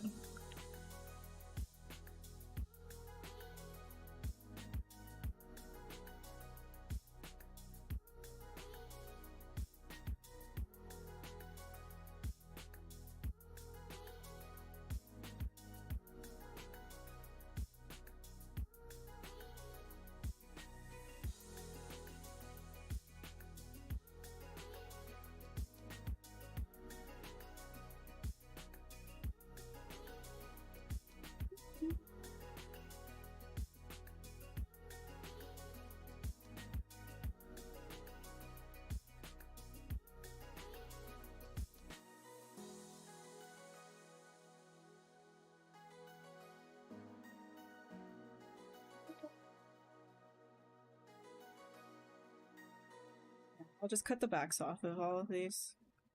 I'm happy with the placement.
Kelp quartz, yeah.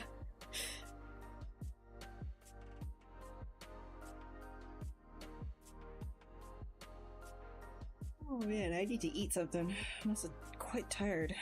What the heck?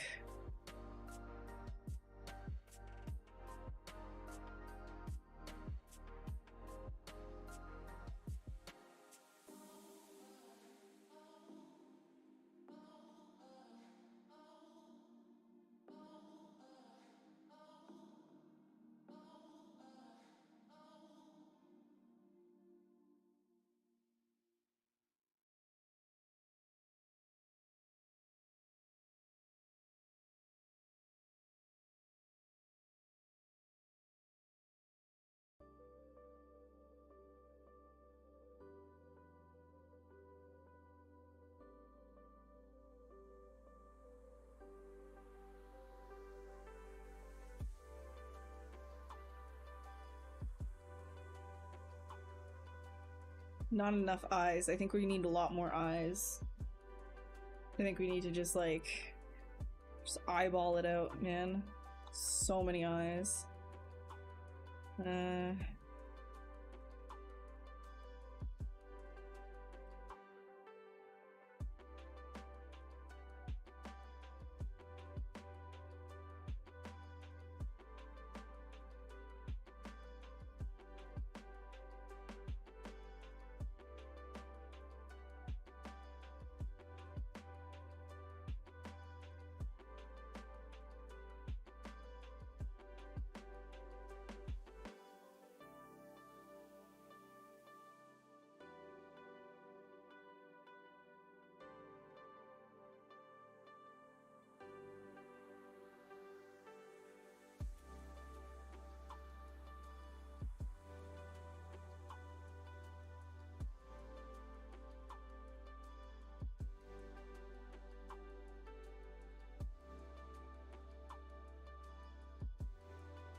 The silhouette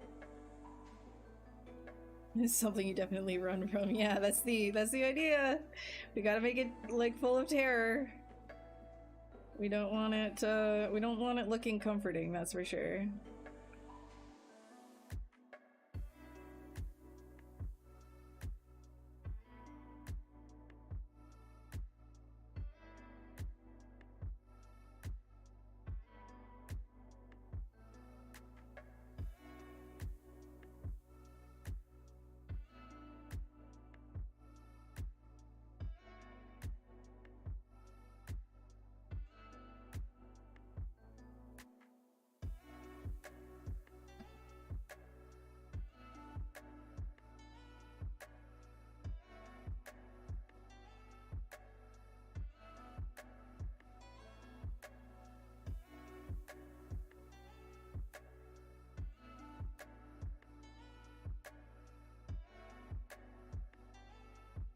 Wondering if I like, no, this title that I've had on this stream has been the same since I started streaming for ZBrush.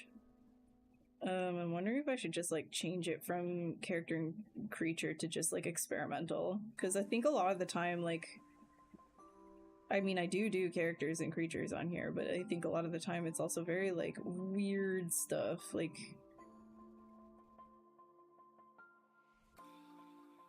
I don't know. Maybe it's fine.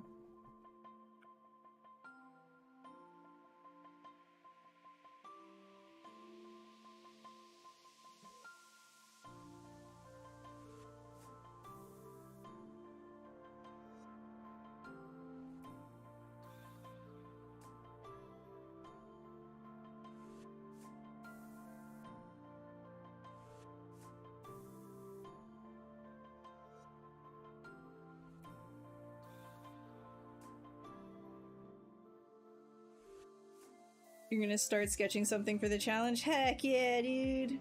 I honestly don't know if I'm gonna finish it, but it's still fun to just like use the prompt anyways.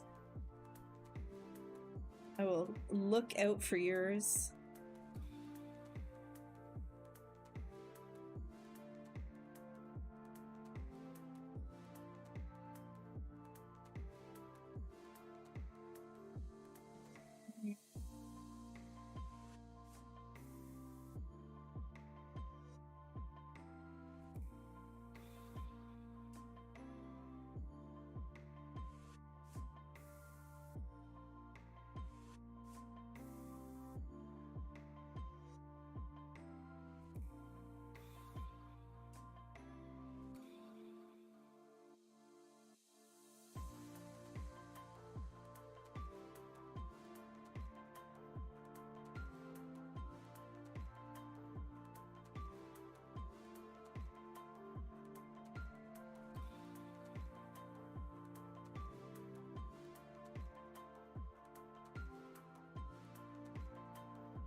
like a little bit more like weight.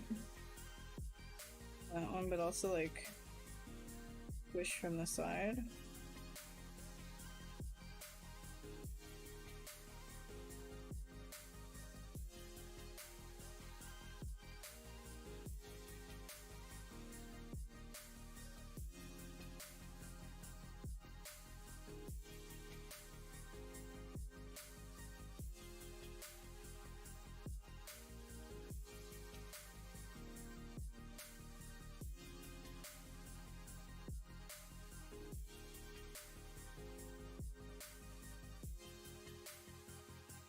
You just know that these are not going to be regular boobs when I'm done with them.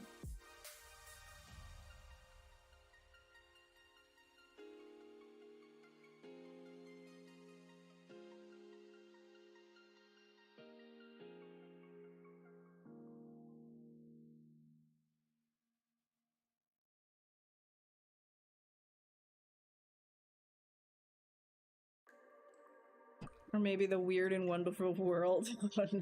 No, I can't glaze myself like that. It feels weird.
We're basically at 10 p.m. now, which means I should call it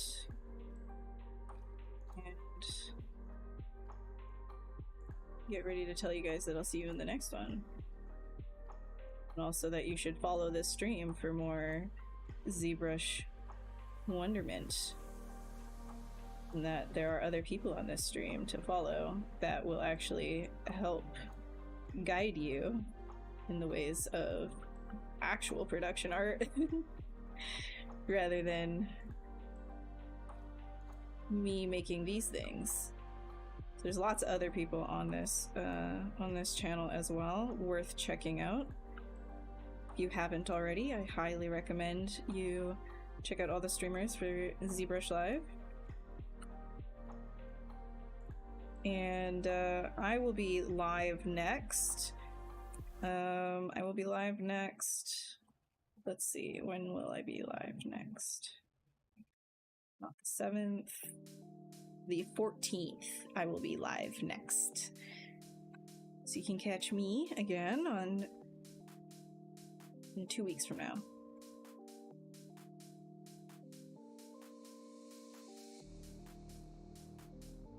What we did today. This is what we did.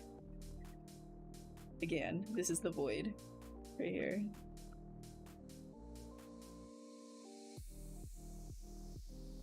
Wait, I gotta set him up.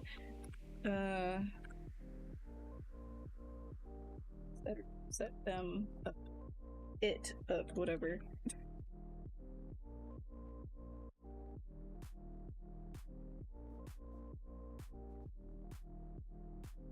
Alright, that is what we did today. Alright, thank you guys so much for hanging out. I will see you on the next one, and I hope you have a wonderful day or night, wherever you are. Like I said, follow ZBrush if you have not. And if you want me or any of my socials, to know when I'm streaming next or see whenever I drop art or whatever the heck, whatever I end up doing, there's all my socials. You can grab them in the link there, or you know, right here, acubed.art/link, links rather. And yeah, you'll be able to check out everything that I post and also when I go live. All right, see you guys in the next one. Good night.